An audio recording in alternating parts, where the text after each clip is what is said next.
start, thank you, Neil, sorry, I'd forgotten to put my microphone on. Please all be seated. We'll be as comfortable as possible.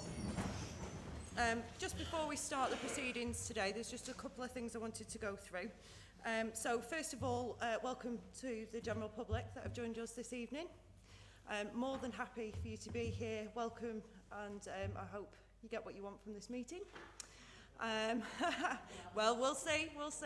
But what I will say is that you are here to observe the meeting, so I'd like you to keep the noise to a minimum if possible. We need to get through the business of the day. Before we start, I've got a bit of a thought for the day. I'm going to do things slightly differently today because I can. So I'd just like us to take a minute to think about why we're here this evening. We are in this chamber to debate, discuss and decide how to make this town better for our residents and our visitors. There may well be differences of opinion about how we achieve this, but ultimately we are here to deliver for Blackpool. After watching the debacle in Westminster over the last weeks and months, I'm hoping that we can show some of our national colleagues how to do it properly. So let us focus on the business of the day whilst being kind, transparent and cordial with one another even when we disagree. So we'll start with the business of the day. Can I just make sure if there are any apologies for absence? No? Wonderful. Declarations of interest. Councillor Benson? Under item 5, public representation, which is the Stanley Park Golf Course. My employer is Blackpool Teaching Hospital, and it was one of the bidders considered on this Stanley Park Golf Course. As a member of the Executive Committee on the 15th of July, I declared a DPI and took no part in that decision. I've been advised by the monitoring officer that I do not need to declare an interest tonight unless that debate turns to issues regarding Blackpool teaching hospitals, if the petition is raised under executive reports. Also, under executive reports, page 31, I wish to declare a DPI interest as I have direct involvement with service users that may be housed in the new Argosy Avenue development, and that's in line with procedural standing orders 10. And I will leave the room if there's any comments or questions on that item. Thank you, Lady Mayor. Thank you, Councillor Benson. Councillor Collett? Sorry, Lady Mayor, I didn't get the same advice as Councillor Benson, but I think, can I just take some advice on if my employer is Blackpool Hospital, do I now need to declare an interest? Certainly, Lady Mayor. The issue was at the executive, they were considering the bids from 4 different organisations, and one of them at that point was Blackpool Teaching Hospital. So Councillor Benson did declare an interest at that meeting. Now that is off the table in terms of the issue, so there is no need to declare an interest for any employees of Blackpool Teaching Hospitals this evening. That's what Councillor Benson was just clarifying, so he was aware that she did one action at the executive and she's not declaring it tonight, but there are good reasons for that. Thank you for that, Mark. Any other declarations of interest on the agenda?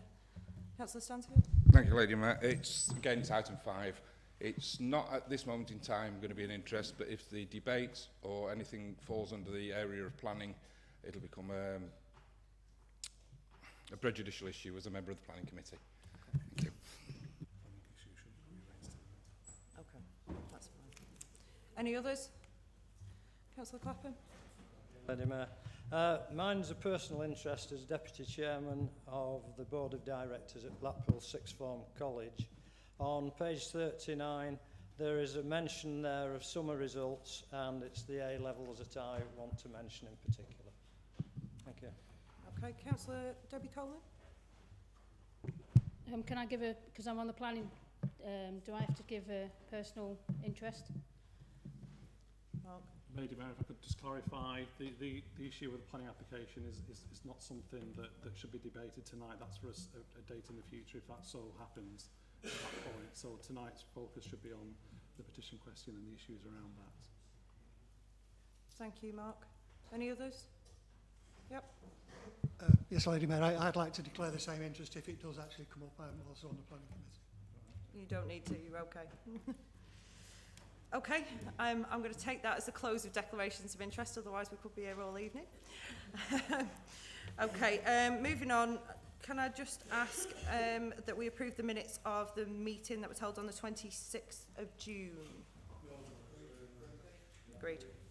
Fabulous. I've got no announcements, so we'll go straight on to public representations. Can I ask Ms Caroline Wolfe, who's representing Unison members, to address the chamber? Just to let you know, you have up to 5 minutes to speak. What will happen is at 4 minutes, the green light will come on, indicating that you've got a minute left. When the red light comes on, you must stop. Okay? Yes. Thank you. Lady Mayor, councillors, my name is Caroline Wolfe. I'm speaking on behalf of Blackpool Council Local Government Branch of Unison and our members, my colleagues who work alongside me, their union rep in the children's centres around Blackpool. Firstly, what are Sure Start and children's centres all about? The core purpose of children's centres is to improve outcomes for young children and their families, reduce inequalities between the families in greatest need and their peers in vital areas such as child development and school readiness, parenting aspirations and parenting skills, and child and family health and life changes, to name just a few. Children's centres offer a wealth of services right at the point of need, including baby club, weigh-ins, antenatal classes, toddler groups, adult training, community CAF, speech and language groups, and voluntary academy, nursery grant information drop-ins, delivery of book start, family support workers, arts and crafts, and coffee mornings. We're often the first people to spot when a family needs support and can initiate the support at the earliest opportunity. Before things become worse, we are the nearest point of critical help for many vulnerable families and their children, providing instant access and services. But we're more than just that. We're a place people, vulnerable families and their children can feel safe, even just to have a brew and a chat. These families are often open up to us about their problems and seek our help simply by calling in and having a brew and a chat. We're a one-stop shop that supports families and initiates their access to services they require. We're close at hand when families most need the extra bit of help. We're people the local community know and trust right on their doorstep. We're critical friends to the most vulnerable families in our community. Councillors, the changes to be implemented from January will rip the heart out of this vital community service. It aims to centralise the service around a hub and spoke model. This is nothing revolutionary, unlike how it's been portrayed. It's a tried and tested model used around the country in order to make savings. It's similar to how services were delivered many years ago, including in Blackpool, but it's flawed. The model as it stands will have 3 hubs at Talbot and Brunswick, Grange Park and Revo Children's Centres. These are for the north, south and central areas of Blackpool, but in reality they're all central. The other centres will lose their children's centre status and therefore the requirement to provide children's centre services and become family centres. These new centres will not necessarily have to provide the services they currently do, and in fact many of their services will be moved from direct access and transferred across town to the 3 hubs, only being provided in the spokes at irregular intervals, or when the management deem there is enough demand, a subjective opinion. Why is this approach flawed?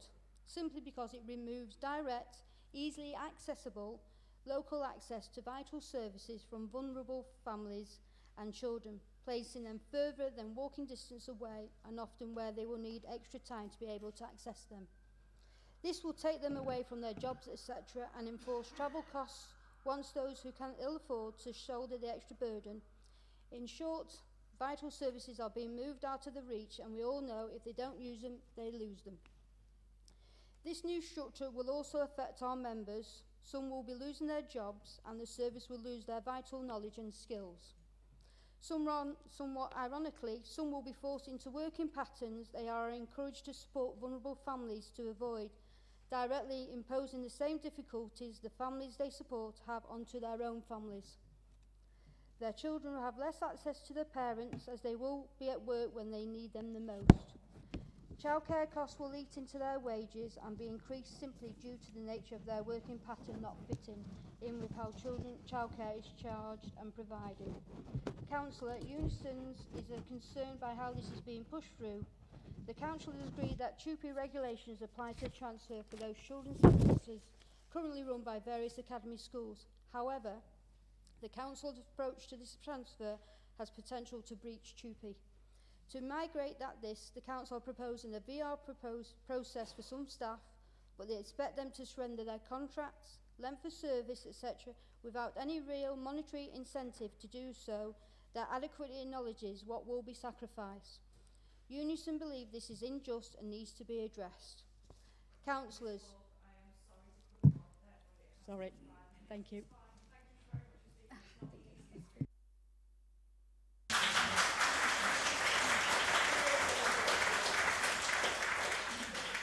Yeah, I do appreciate it's not the easiest room to speak in. Councillor Benson, I believe you're responding. Thank you. We definitely won't have any of that, people, please. In Blackpool, if we can keep it cordial. Thank you. Thank you, Lady Mayor. In Blackpool, we have a proud record of running our community services. And Blackpool Children's Centres have been a well-used community asset since 2005. The Department of Education have created a new national funding formula for schools, and this has resulted in a £1 million contribution from the Dedicated Schools Grant that contributes to school-based children's centres being no longer available for schools. Please let it be known that Blackpool Council's contribution stays the same. In order to protect our children's centres in the town, we have looked to best practice to develop a neighbourhood hub and spoke model, which consists of children's centres and outreach family centres. Due to the reduction of external education funding, we will be at risk of losing our children's centres if we do not evolve them.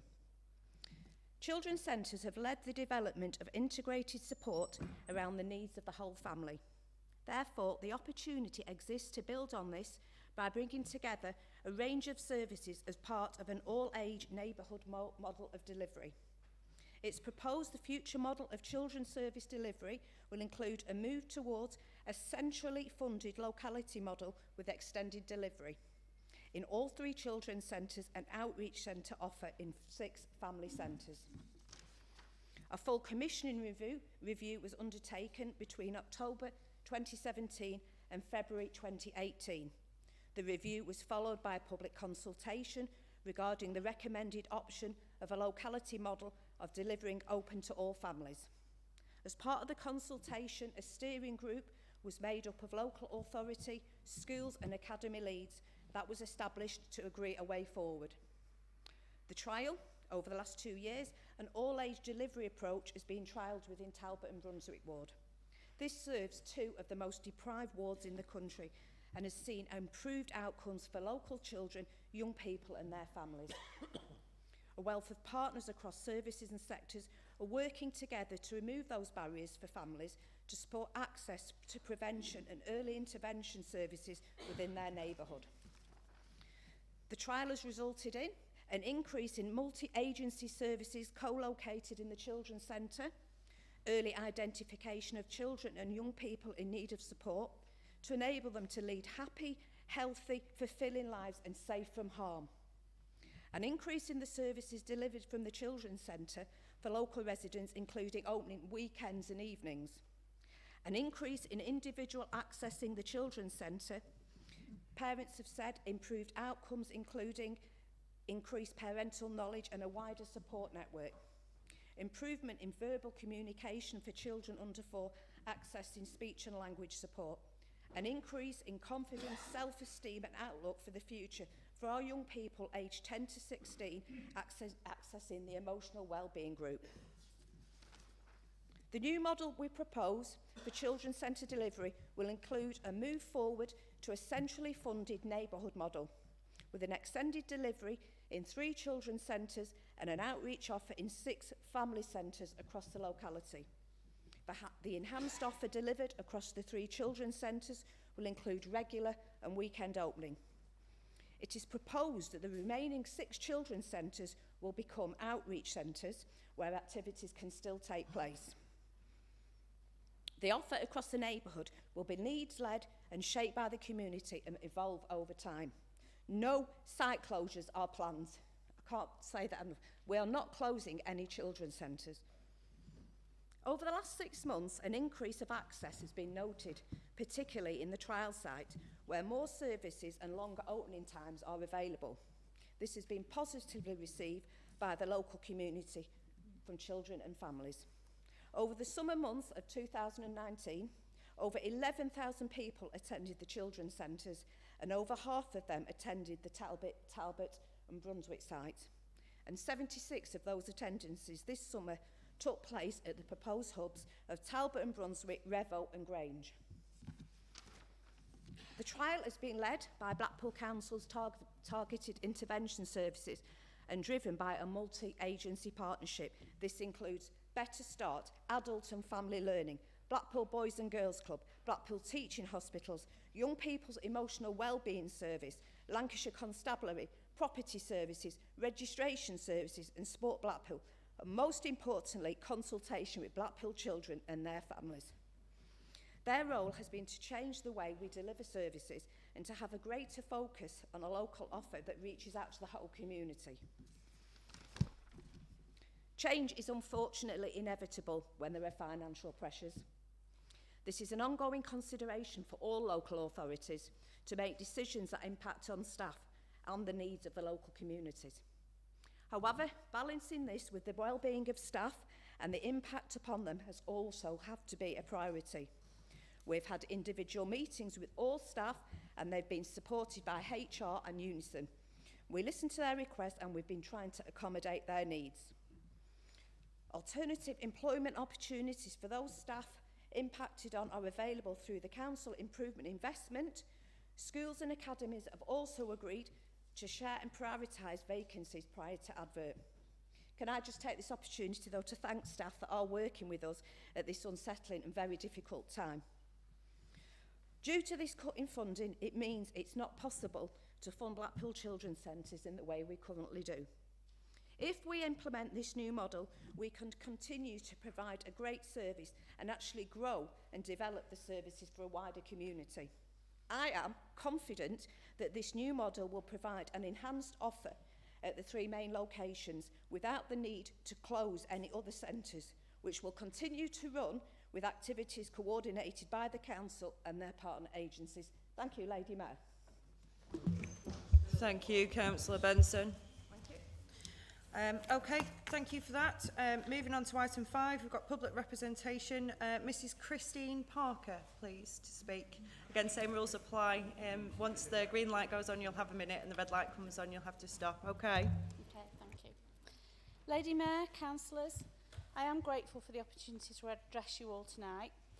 The Council Executive have announced that it proposes to destroy the current landscape on the east side of Stanley Park Golf Course between Victoria Hospital and Salisbury Woodlands. The proposal, shared in the Gazette by the Council and Homes Investment Properties, suggests building an adrenaline world attraction with 250 holiday lodges and the amenities to support them, which is the only information we have to go off, along with the reduction of the current 18-hole course to become a 9-hole golf course on the west side of East Park Drive.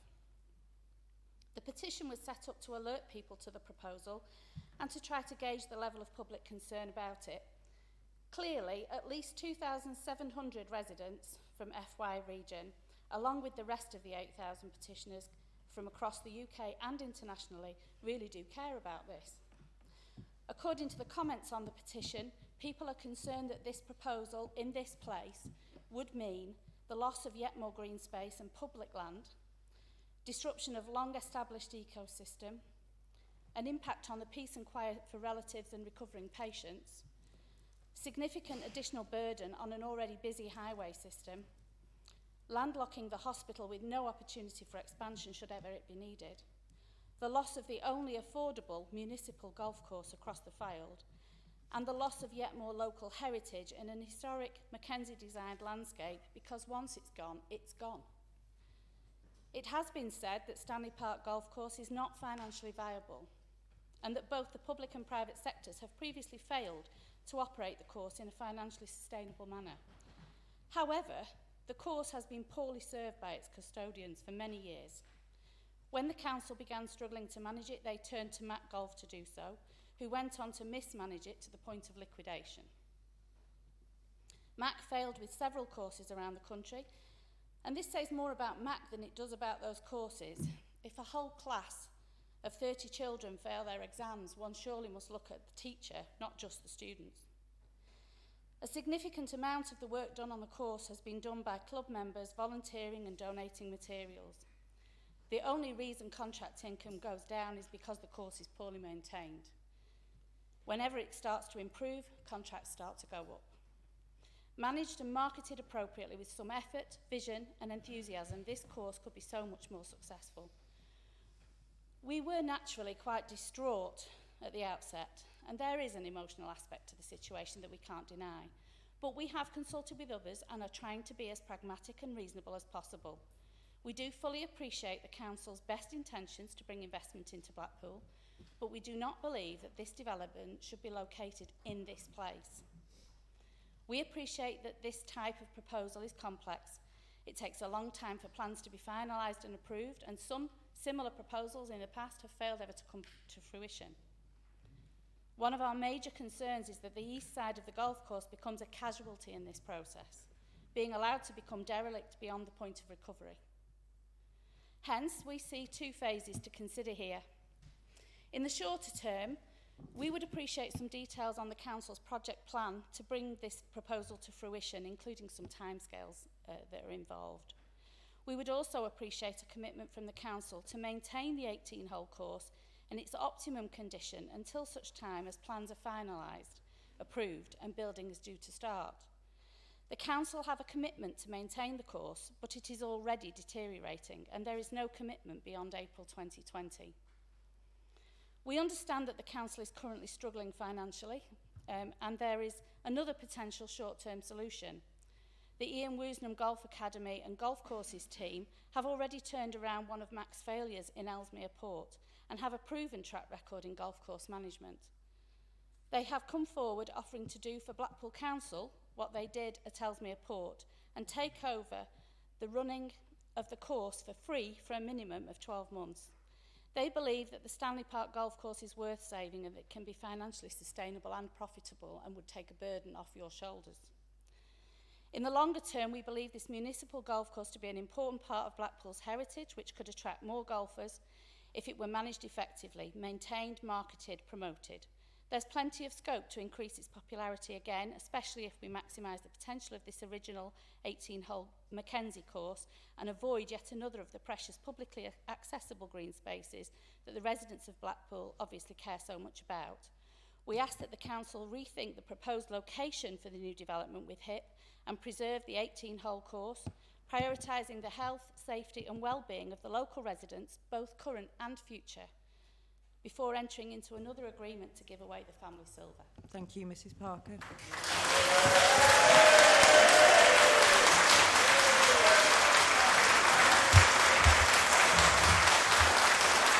Okay, folks, we need to get on with the rest of the business. Quiet down. Thank you. Sorry, we need to get on with the rest of the business, folks. I appreciate that you're all passionate and you can clearly see that, so thank you. Can I just point out to Council that we do have 20 minutes to debate this issue. Included in that 20 minutes will be the right to reply if we have any. So we'll go on to the debate. Can I have a show of hands on this, please, to tell me who wants to debate the issue? Councillor Campbell. Thank you, Lady Mayor. And thank you, Ms. Parker. Firstly, let me say that I do understand your position and sympathise with your concerns. Nobody likes change, and it's especially difficult when you're in the heart of it. The Council has run a compliant and transparent procurement exercise that has resulted in a clear winner: Homes Investment Properties. We are now duty-bound to work with them on the planning process and enable the investment to proceed. Assuming the development goes ahead, this will see a multi-million-pound investment in Stanley Park, which will include investment in the bandstand, lake, children's play area, the sports arena, and also in security. The scheme will also see the full preservation of Salisbury woodland. I would therefore like to move a motion that the Council takes no action with regard to the petition statement and endorses the decision of the Executive made in relation to Stanley Park Golf Course on 15th of July 2019. Thank you very much, Lady Mayor. Thank you, Councillor Campbell. So just to clarify, are you proposing the motion that seeks no further action in terms of the petition? I am, Lady Mayor. Fantastic. Okay, do we have a seconder for that? Councillor Kane? Form the second and reserve the right to speak. Thank you, Councillor Kane. Okay, so my understanding of this now is that we can debate that particular motion as it sits on the table, but we have to take that motion as it stands. So have we got any speakers on the motion that's just been put? Councillor Williams. Lady Mayor, point of clarity, it's a case of who stands up first passes the first motion. And no, I don't agree with that motion at all. And I'd like to pass a motion that the council cease what they're doing at the moment in regard to HIP. In a letter of complaint that went to the Chief Exec, he said that HIP had experience in running golf courses, which is not true. They don't have any experience. I've seen the financial plans, and I wouldn't say it was a multi-million-pound investment. I would say we're selling the land cheap. The land is extremely valuable, and we're selling it cheap, and I've got the figures. I don't agree with it. I agree with everything that Mr. Parker has said. I think you're absolutely right on the money. And I move that the... Councillor Williams, I'm afraid you can't move a motion well, until the first motion I'm afraid has that's been totally taken. unfair, Lady Mayor. Well, that's the rules of the council. I'm only the arbiter. It just means the first person up can make the move. Well, as I've just said, that is the rules of the council. So we have to debate that motion first. So our hands are tied and our mouths are gagged. I'm not gagging anybody. I've just asked well, you if you wish to discuss the motion. By all means, Mr Towers can clarify. Certainly, Lady Mayor, the rules of the Constitution and rules of debate are that once a motion's been moved and seconded, that motion is got to be disposed farce. before another one is put up. Total farce. Excuse me, Councillor Sorry. Williams. Guys, if we're going to get through this, you have to allow me to do my job. I absolutely accept that you are passionate, but you have to allow me to do my job. I am the arbiter of the rules in this chamber as we currently sit. So please do allow me to do it. Councillor Williams, I am sorry about that, but I'm tied by that too, just the same as you are or anybody else in this room is. So we have a motion that has been proposed and seconded. If anybody would like to debate on that particular motion, please raise your hands. Councillor Galley. Thank you, Lady Mayor. I wanted to thank Christine and the words and everyone that has attended tonight. My concern is twofold. This is such a big issue. It's such a rare piece of land that we've got that for me it represents the actual concern about the land itself. It represents actually the decision-making process that's got us to this point. And what do I mean about that? Well, in terms of the land, the term was used, Lady Mayor, family silver. When we look at the map of Blackpool, we see how little green spaces we've got, and it frustrates me that we're selling it on the basis that the irony is we will be able to redevelop the bandstand, redevelop the children's playground, as if that is the only source of capital for those projects in the land. We are redeveloping parks across the town with other sources of money. We're redeveloping the same spaces across the country with similar sorts of money that don't involve having to sell bits of land off to do it. And I think there's a better economic reason that could be explored.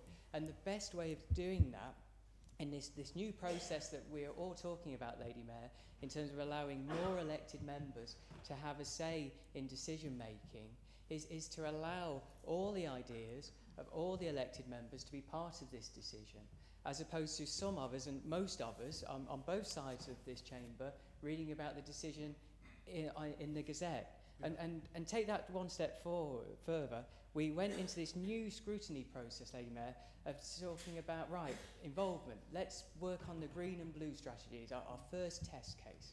And the conclusion of that was that we will enhance our existing parks and open spaces and deliver new high-quality green spaces and public realm. The first test we get within 6 months of this being produced we're actually working against it. A piece of work that we all contributed towards, all the members of this chamber contributed to it. And that's what really frustrates me. So I would say in terms of the rejection of the motion, perhaps even if it can't be rejected, we can certainly delay it to actually allow all members to have a say and an input that will allow us, I believe, not only to work in our own council's interest to deliver the green and blue, but will ultimately give us a better deal that will deliver the aims and ambitions that you said, which is the delivery of the bandstand and the children's play facilities in Stanley Park. We can do both, and it doesn't mean we have to sell off, Lady Mayor, some of our green assets to do it.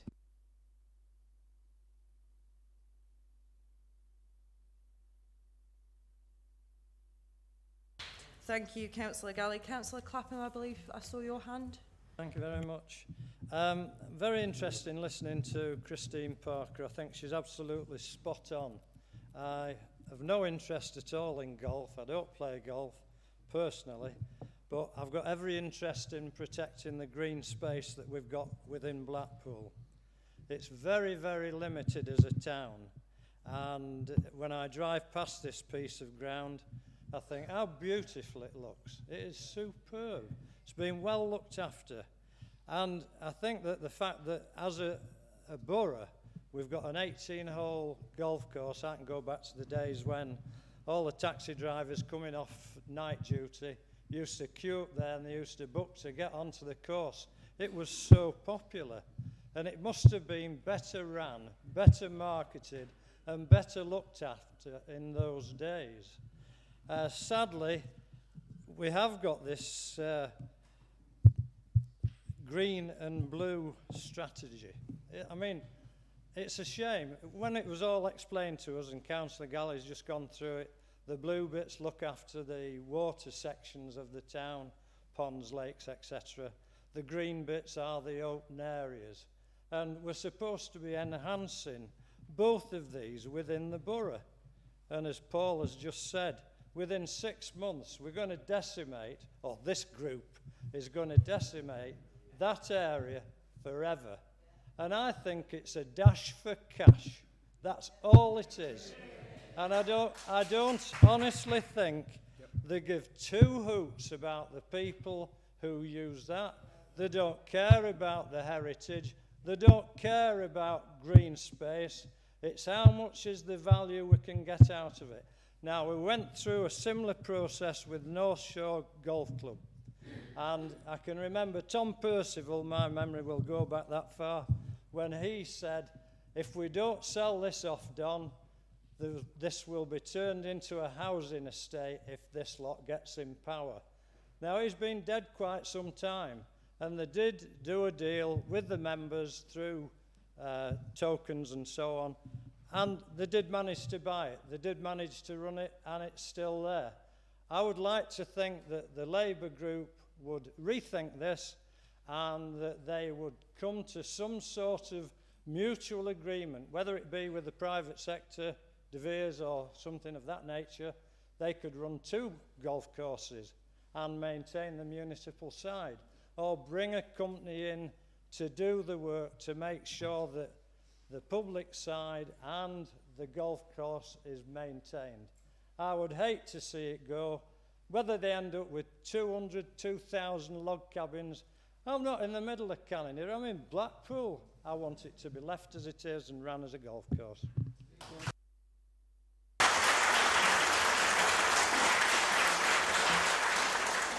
Thank you, Councillor Clapham. Any other speakers?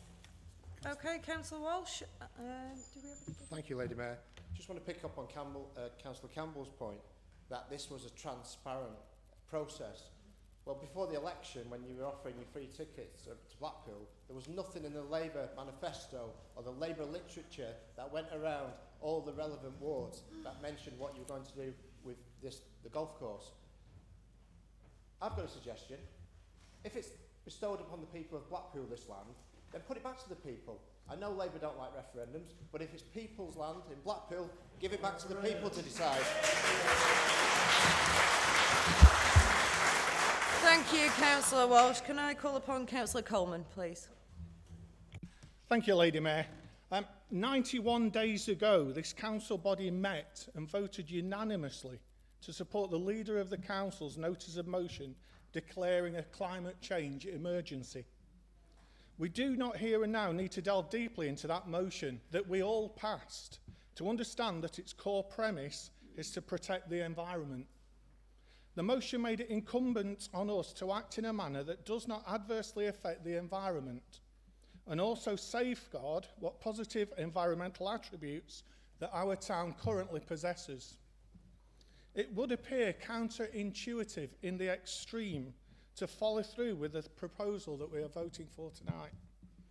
There are only 6 boroughs in the entirety of England and Wales outside of London that are more built up and more populated than our home borough. Our council's own open space audit states that well over a quarter of our town's valuable green space is provided at Stanley Park in the surrounding area. Inside the audit, it clearly states that existing open space and land should not be built on unless A, it is clear that the land is surplus to requirements, B, the loss of land would be replaced by larger and better provision elsewhere, or C, there is a demonstrable need for alternative sports provision that outweighs the loss of such valuable land. Colleagues, in my view and in the view of thousands of Blackpool residents, it would appear that none of those criteria have been remotely satisfied. Colleagues, I need not discuss any more the proposal, as I'm sure you're all aware of the details. But just think, none of us in this building owns Blackpool. We are merely custodians for this wonderful town. But we do have a burden of responsibility to take decisions that will affect generations that are still to be born. I worry that in the next few minutes, the unfortunate situation may occur where the Labour group will block vote together to support the development, even though there are a number of you that have significant concerns. Please don't just sit there and let 2 or 3 executive members tell you how you think. You are better than that. You stood for election to improve our town and improve it for our residents, not destroy what little green space we have remaining. If this development is given the go-ahead, it will go down in infamy to a level not seen since the Derby Baths fiasco. I ask you to do the right thing and act in a manner that will be appreciated for generations to come. Vote against this motion before you and look after the residents of Blackpool. Thank you.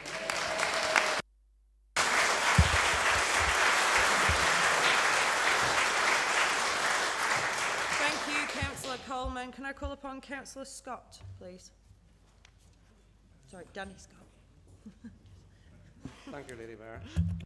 I did have a few words to say tonight, but most of them have already been spoken about. A wonderful place, wonderful green area designed back in the 1920s by one of the world's leading architects of golf courses.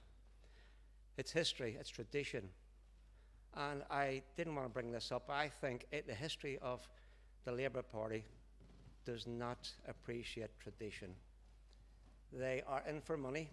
They're in for spending other people's money. And I've seen this golf course. I've walked around it a couple of times, had a good look at it. And it's a marvellous piece of greenery in this town.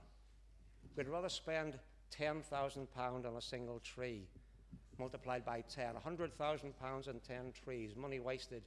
We spent 24 million on a tramway that is like the pub with no beer. It's a tramway with no trams at the moment. Shops closed left, right and centre because of these works that's happening in Blackpool. And now we're going to destroy a fantastic golf course.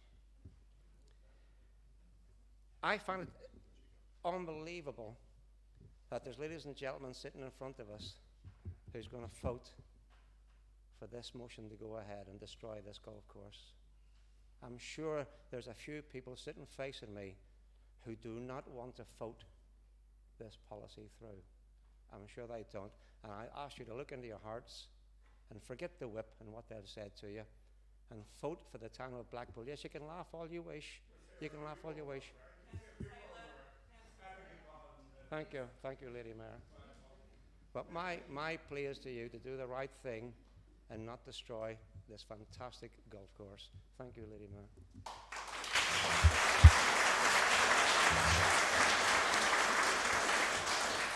Thank you, Councillor Scott. Councillor Brooks. Yeah, thank you, Lady Mayor. First of all, and getting back to the original contribution, can I thank Christine Parker? I know you've done a good job in representing the members' interests. And I thank all the people in the public gallery. I want to say that I've lived in Blackpool for a lot of years, shall we say. And I think I've been on the golf course land twice in all that time. Once after a particularly festive evening where I cut across at about 3 o'clock in the morning. And secondly, on the one time it snowed and I could take my kids to sledge down the East Park Drive hill that was the only hill available for sledges in Blackpool. So it is a bit of a misnomer to talk about it being public land. It's land that's available to members of the golf club to play golf on. I understand they've got 240 members at the minute, and I think that is a travesty. I understand it is a good course. Mr. Clapham talks about the times when taxi drivers used to knock off a shift on the Golden Mile and go and play golf, and they'd queue up to get on. I remember those days, Don. I do. But the fact is, we didn't have the De Vere golf course, we didn't have the Heron's Reach golf courses, we didn't have the number of golf courses in this area that we now have. And I think that golf courses in general are struggling all over the country to maintain membership. So I don't think Blackpool and its municipal course is anything different to anywhere else.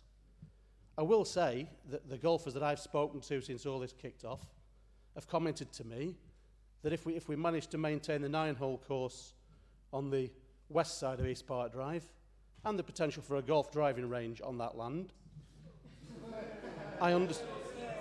Excuse me, members of the public, if you remember rightly, when we started this meeting, I did ask for you to be quiet, because please don't pull those faces at me and do that to me, because I will have you removed.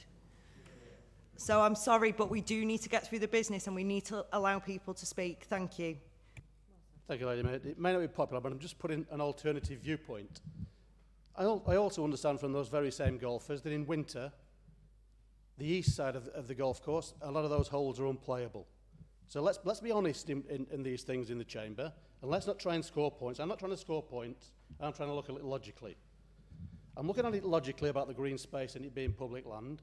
I'm looking at it logically that the council have tried since 2018 to run the golf course and to fund it through the public purse, and I understand it struggled. And I accept 100% that may be the fault of the custodians that were given the responsibility. But how many goes do we have at giving people a chance to run it? I'm not interested that Ian Woosnam's golf academies or whatever want to come and do it. It's just another custodian that may well mess it up.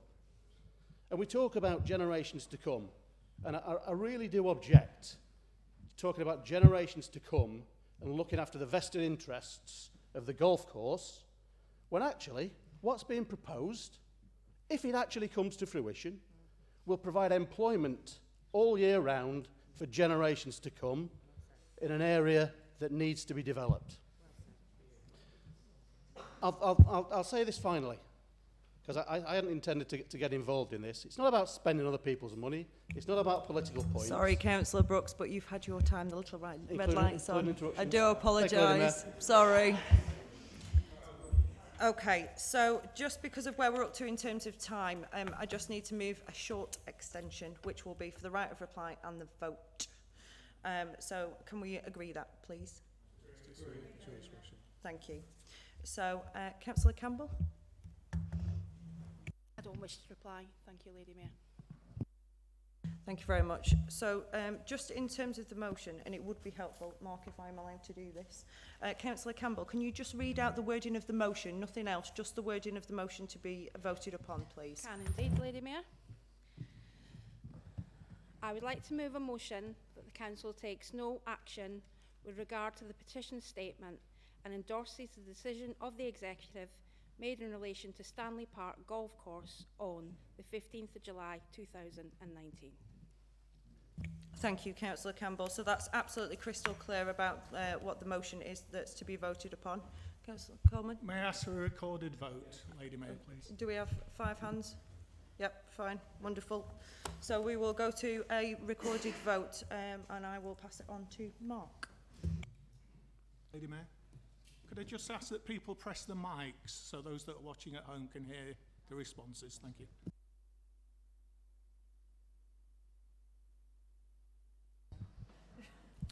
Lady Mayor, this is a recorded vote on the motion in the name of Councillor Campbell. Please could members indicate their answer with either yes, no or abstain. Councillor Baker. I agree. Is that a no? A no. I can't hear you. Please speak. Could I ask members to answer with either yes, no or abstain? No. Okay. Councillor Benson. Yes, Lady Mayor. Councillor Blackburn. Yes. Councillor Brooks. Yes. Councillor Burdess. Yes. Councillor Kane. Yes. Councillor Mrs Maxine Callow. No. Councillor Peter Callow. No. Councillor Campbell. Yes. Councillor Clapham. No. Councillor Debbie Coleman. No. Councillor Gary Coleman. No. Councillor Collett. Yes. Councillor Cox. No. Councillor Critchley. Yes. Councillor Farrell. Yes. Councillor Galley. No. Councillor Hobson. Yes. Councillor Hugo. Yes. Councillor Hunter. Councillor Hutton. Yes. Councillor Jackson. Yes. Councillor Kirkland. Yes. Councillor Matthews. Yes. Councillor Mitchell. Yes. Councillor O'Hara. Yes. Councillor Owen. Councillor Roberts. No. Councillor Danny Scott. No. Councillor Michelle Scott. No. Councillor Rick Scott. No. Councillor Smith. Yes. Councillor Stansfield. No. Councillor Taylor. Councillor Walsh. No. Councillor Lynn Williams. Yes. Councillor Tony Williams. No. Councillor Wing. No. Councillor Wilshaw. No. Lady Mayor. Abstain.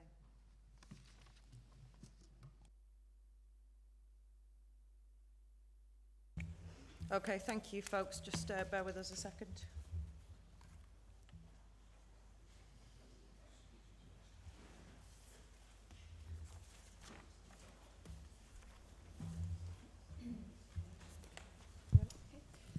Lady Mayor, members have voted as follows: 21 for the motion, 17 against, 2 abstentions. Thank you very much. Okay, and excuse me, if you're not going to be quiet, please leave. Please leave if you do not wish to be quiet, otherwise you are more than welcome to stay. Does that mean you're leaving? We will wait for you to leave, that's absolutely fine. Please do so in an orderly fashion so we can carry on with the meeting. That's wonderful, thank you. If people would like to take 5 minutes to just have a comfort break while everybody leaves the room, that would be absolutely fine. We'll be back, in fact, I'll say we'll be back in here excuse me, I am trying to conduct a meeting, thank you very much. We will be back in here at 7 o'clock. Members, 7 o'clock.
I got on the aeroplane where I was going. I was able to meet there with developers from all over the world and investors from all over the world. When I came back, my first job was to sign the first formal agreement with Nikal and Media Invest on Monday of this week. That will lead to a £300 million investment in the town, 600,000 additional visitors, £75 million of annual spend every year, and 1,000 new jobs. Before anybody asks, it cost £987 for me to go to Paris. Thank you, Councillor Blackburn. Okay, so we'll take this page by page. So we'll start with page 17. Any comments, questions on page 17? Councillor Williams. Thank you, Lady Mayor. Unusual as it is, and in contradiction to the issues that go on down in Westminster, I do agree with Councillor Blackburn on many, many things. And I think he agrees with me on some things as well. One or two. And I agree about the cuts. And I've always said I agreed about the cuts, that they came too quick and too hard. And it wouldn't have mattered which government did it, I would have still been against them being that vicious. However, when it comes to, and he did mention it, children's services, the overspend in children's services, let's face it, we failed twice. We failed twice under your watch, Councillor Kane's watch, and in the last Ofsted report, it clearly pointed that the blame for that failure lay with Councillor Blackburn, Councillor Kane, and even the Chief Exec. For a long time now, I personally, and other members of my team, have been saying that unless we control the positions and placements of these children, we are going to run into serious financial difficulties. I've stated that in this council, it's well minuted. And I was laughed at. And I continue to say that it's costing us far too much money to put children out of our boundary. Costs that we couldn't control. Costs that we have no hand in charges, only negotiations. And yet we still not started to build, I think we're about to, our own facilities. How much money would we have saved in children's placements if we'd had our own facilities? So yes, and the numbers now, we are the highest authority in England with the number of looked after children. And I know Mrs. Booth is doing a damn good job because I've seen what she's done. But she could have had a lot of easier task if we'd been more prudent, more sensible, and done the right thing in the first place, because we have failed twice. Now, I accept the cuts affect this, but we really haven't done ourselves any good or any help. We could have improved this situation, and the numbers are still climbing. They will evaporate. They will go down.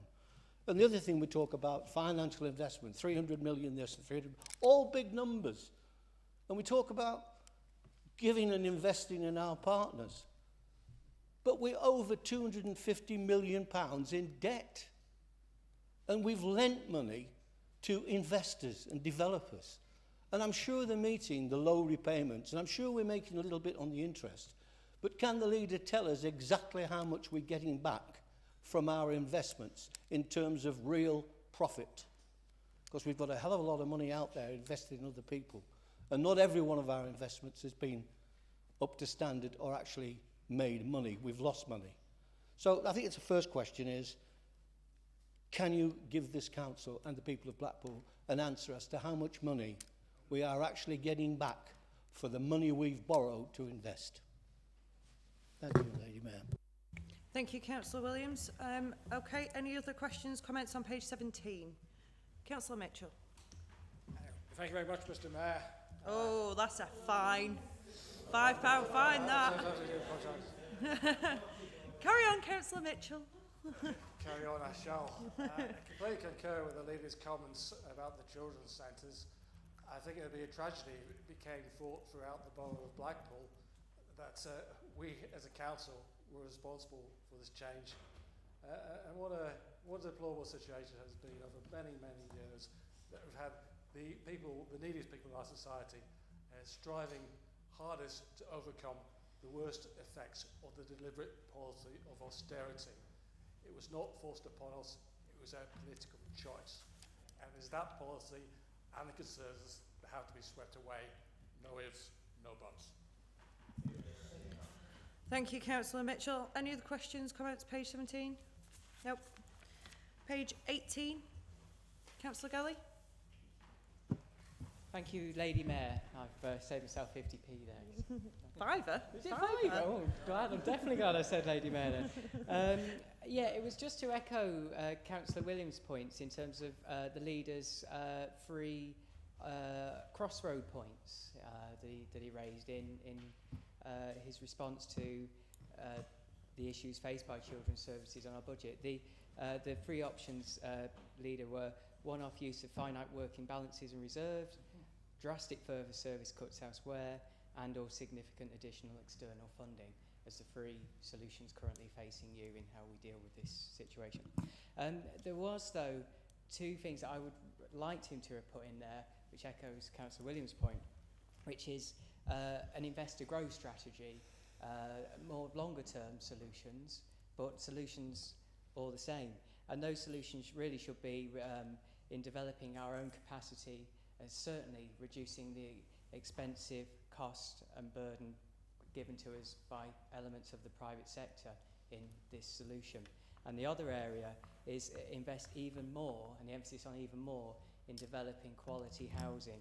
And I know the cost at the moment on certain areas of brownfield land in the town is going to be huge, but the long-term return will have a bigger impact on this than just treating some of the symptoms. So that's really what I was hoping to see, and just to offer a positive that through an invest to grow strategy, I believe there's another answer there that will fix not only this issue, but also a number of others that concern us all. Thank you. Thank you, Councillor Galley. Any others on page 18? Councillor Lynn Williams. Thank you, Lady Mayor. The Leader's report sets out the effects, and Councillor Mitchell has also touched upon how the austerity and the cuts have affected the most vulnerable people in our town, particularly our children and young people. Councillor Galley had talked of that we should, when we were debating the golf course, that we would be able to obtain funding elsewhere. That depends on who's making the decision. I wanted to... Well, if you let me finish. Well, the Public Health Office submitted a bid for summer activities and holiday hunger for 851,000. We have new indices of deprivation announced tomorrow. As of today, 5 areas in 5 wards in Blackpool are in the top 10, 8 in the top 20. Yet that funding in the North West went to that well-known area of deprivation, Cheshire West. So instead of 851,000, we were very thankful that Blackpool Opportunities area were able to fund 117,000. And I really wanted to commend Arif, who's here, Director of Public Health, his officers, also the Blackpool Opportunities area, and particularly the first sector agencies who went above and beyond, really, to deliver quite an extensive programme despite the funding. So I think it isn't just that we are affected by the austerity and cuts of this council, and the Leader's report quotes the chair of the LGA as to the effect upon intervention and prevention support. But it's also in these other areas that Blackpool is also being doubly affected. The town's children lost out on that funding. So, thank you, Lady Mayor. Thank you, Councillor Williams. Councillor Scott? Yes, in relation to the children's care, children's services, and the recent closure of Bispham Road, and we're on about getting the best out of our services, but I'm led to believe that there was only, out of that being a 6-bed facility, there was only 2 children on the premises at the time. So why wasn't it up to its full capacity? And why was it being underused when we have a whole wealth of kids that are I presume crying out for these beds, but it was being underused? Thank you. Thank you, Councillor Scott. I think you might need to direct that to another cabinet member, but it's all right, don't worry, we'll get there. Any other councillors on page 18? Nope. Okay, page 19. Councillor Mrs. Callow. Thank you, Lady Mayor. It's just there's in this report, the council leader says that they may be changing some dates for the executive and the full council next year. I appreciate that perhaps this has to be done, but I wonder if they could let members know as soon as possible, because people, you know, have work commitments, family commitments, and also even something as frivolous as booking a holiday. And people do want to know where they're up to. They look at the forward calendar and think, right, I'm free X, Y, Z. So it would be helpful, Lady Mayor, if we could be informed as soon as possible. Thank you. Thank you for that, Councillor Mrs Keller. I will say that that's as much my responsibility as it is the leaders. We just need to get our heads together for new dates. It revolves around the budget and when we're going to get announcements and things. So unfortunately, it is going to be necessary to change the dates. So I understand. Any other councillors on page 19?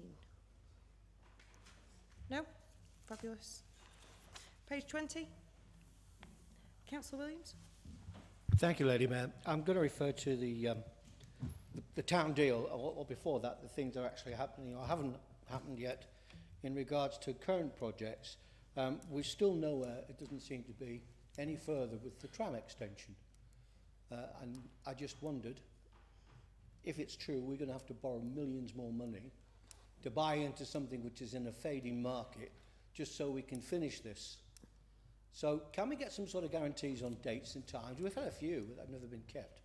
Secondly, the conference centre. I walked past there the other day, and it doesn't look any different than it did 4 or 5 months ago. I don't see any progress there. The only images and visual images we've had of the conference centre is of the gents' toilet. So I'm not sure when we're going to put something together in terms of a brochure or whatever it is. And can he guarantee to this council and the people of Blackpool that the opening date will be as he has already stated? And the third one, it actually is based on the Central Station site, and now you're telling us that it will be agreed tomorrow. Can I ask what's going to happen with Bonny Street Market, and whether or not that's going to stay or whether it's going to go? All right, well, it's a question I've been asked today. I've been asked today by 2 of the stall holders, will it stay, will it go? And they were told, I think, when they asked somebody at the council that there is another operator who's interested in taking on the site. I think we do owe it to those stall holders and businesses there to give them some sort of indication of what their future is going to be. Thank you, Lady Mayor. Thank you, Councillor Williams. Any other questions on page 20? Councillor Mrs Scott. Thank you, Lady Mayor. Regarding the Blackpool Town deal, peers talks are underway. Can we ask, please, that all businesses are supported during any deals that are being done, and that it's not just pockets of areas within the town that are being looked at. There are a lot of businesses that have struggled a lot with the huge numbers of roadworks that have been taking place over the last few months, and those businesses have suffered because of that. So can we ask, please, that all businesses be consulted excuse me, when there are opportunities that might be available to them, and that it isn't just determined by a few people what development will be done to benefit businesses in the town. Thank you, Lady Mayor. Thank you, Councillor Mrs Scott. Any others on page 20? Okay, page 21. Councillor Galley. Thank you, Lady Mayor. I wanted to say a big well done to the leader on this particular item. It's not often I do this. Absolutely. So tonight I will break the mould. There's a tram running. No, exactly. Can I have tram lines on? No, I won't say that. Carry on, Councillor Galley. Sorry. Right, yeah, no, I just want to say a huge well done to the leader, because the internet connectivity on the enterprise zone report. Yeah. And the reason why I was really impressed with this section of the report is, A, it's in the report, which shows its emphasis in thinking, but also that language within it. So it's talking about competitive advantage. It's talking about data exchanges, all the things that this project will deliver that puts us on the map above and beyond anywhere else in the UK. And I was really, really pleased to see how this is progressing. So apart from saying well done to the leader for doing that, I wanted to then ask the next stage of this is how we release this into the public realm, so not just business to business, but business to consumer, because there's a huge number of consumers that will be able to access this, but at the same time will generate an income for the council and our partners in whatever organisation we use to deliver this. So my question is, Lady Mayor, if we can have an update on its progress towards the consumer. Thank you very much, Councillor Galley. Any others on page 21? Councillor Clapham? Thank you very much, Lady Mayor. It's just to follow up on what the councillor has just stated there. It appears that in Hull, their council run a company which I think is called Kingston, and they pretty well control everything that's fast fibre, internet connections and all the rest of it within their city boundaries. Can we not form, it's just an idea, form a company to take control of this, because it really would be a big money spinner. If you're right at the embryo position at the moment, you're getting the fast fibre coming in, let's use it to our advantage, don't throw it away to some other company. Thank you. Thank you, Councillor Clapham. Any others on page 21? Councillor Williams? Addition to the fibre thing, yeah, I think it's great. And I've noticed recently that, I'm not sure which fibre company it is, but they've asked for permission to put up poles along South Shore somewhere, and we've granted that permission, so it's a step forward. Blackpool is going to be one of the highest broadband services in the UK, if not Europe. Thank you, Councillor Williams. Any others on 21? Nope. Okay. 22. Councillor Williams? Thank you, Lady Mayor. I'm delighted that we're going to get some funding, or it looks as though we're going to get some funding to do something with our peers, because they are, obviously, the position they're in a very threatened area, and they do need some work. There's a couple of things in that. I have been working with Councillor Books over there, and we're looking at doing something with the peers in the future, which might be of great interest to members. The other thing is, I'd just like to mention that Joey Blower is finishing his season, his long season, at the Merry England Bar at the end of North Pier. It's not that he wanted to. I think they made a decision that they don't want his kind of entertainment. It may not be your kind of entertainment, but Joey has attracted thousands of people to Blackpool over the years, and in doing so, he's actually made hundreds of thousands of pounds for charity work. He's done an amazing job, and I'm so sad that he's having to move. You can't say that he's living in an archaic world, because we're giving licenses to pole dancing clubs and sex establishment, and Joey might be a bit blue, but I tell you what, he's always funny, if nothing else, and he could stand and do an hour and a half without any script. So I'm sorry we're losing him there, and I just hope another venue in Blackpool will take him up, because he's come very much part of the attractions of this town. Thank you, Lady Mayor. Thank you, Councillor Williams. Any others on page 22? Page 23. General comments? Councillor Mrs Callow? Thank you, Lady Mayor. Members will remember that on quite a few of occasions I've raised the issue about what was the Clifton Hotel here on the corner, that is still an absolute disgrace, letting the town down. It doesn't matter how often it's debated in this council chamber, they've got no shame, they're not bothered about the town, the residents, the visitors, or anybody else who's investing in the town. I don't know really what we can do to shame them into doing something about this property. But when we're talking about hotels, on a personal note, could I just thank the leader, Councillor Blackburn, for intervening with the Norbreck Hotel, which is on my ward and on Peter's ward, and we have a lot of problems with them. In particular, a simple matter like grass cutting to the rear of the property. But with the intervention of the leader of the council and with pressure put on by some of our officers, they have been cutting that grass on a more frequent basis.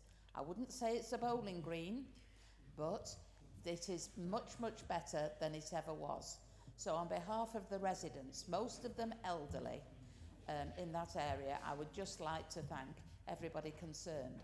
And let's hope that next season, I don't have to start again in April, May time getting onto the manager of the hotel to try to get something done about the grass cutting.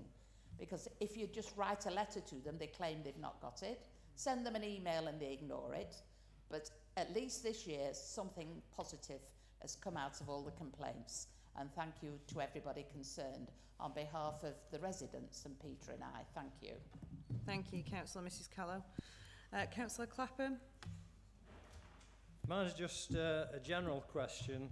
It's really, on page 19, we get the report tonight on the collection of council tax and business rates, etc. And that's in a normal cycle, which is interesting. I wonder why we don't actually get also a report on the collection of rent, because there's quite big numbers involved in all of those three elements, and it would be nice to know how well we are doing collecting rents. Very important. Thank you. Thank you, Councillor Clapham. Councillor Williams. Thank you, Lady Mayor. I'm referring to Councillor Mrs Callow's concern about the hotel. And some weeks ago, somebody gave me a brilliant idea. Well, it's not my idea, it's somebody else's, and it's a brilliant idea, and I think it might be too late to do it, but I wish we'd known earlier, because I think even the leader might have considered this. Instead of building a hotel on the Wilkinson site, why don't we build a complete transport terminus, bus, trams, train, with offices and retail on top of it, save the money on the hotel, and buy the Clifton Hotel, and do it up for about 3 or 4 million, a lot cheaper than building a new one, and making it a 4-star hotel, incorporated with a new brand. It's just an idea, Lady Mayor, but at the time I thought it was a brilliant idea. Thank you, Councillor Williams. Any other general questions? Okay, Councillor Blackburn.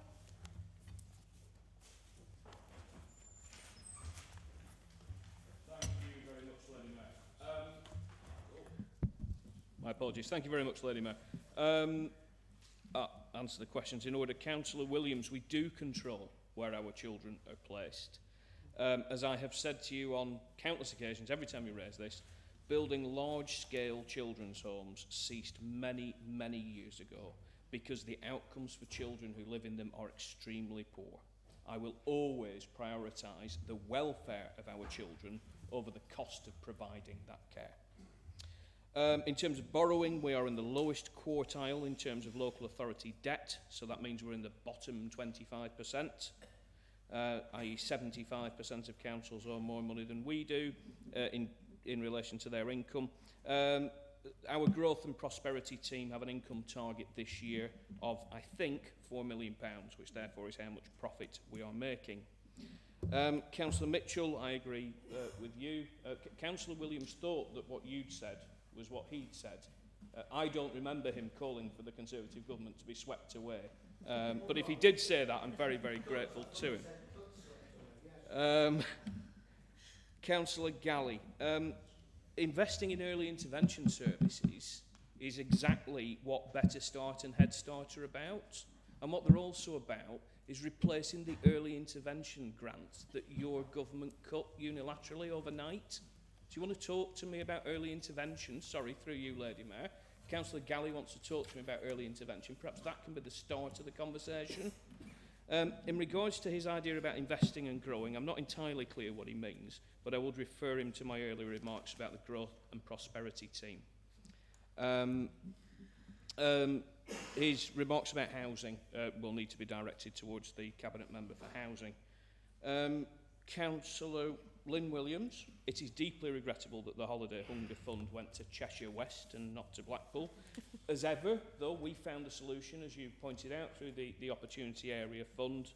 I don't expect the indices of deprivation when they're published tomorrow to be significantly different to how they've been in the past, which shows all seaside towns like ours sliding down the indices because government policy continues to militate against our recovery.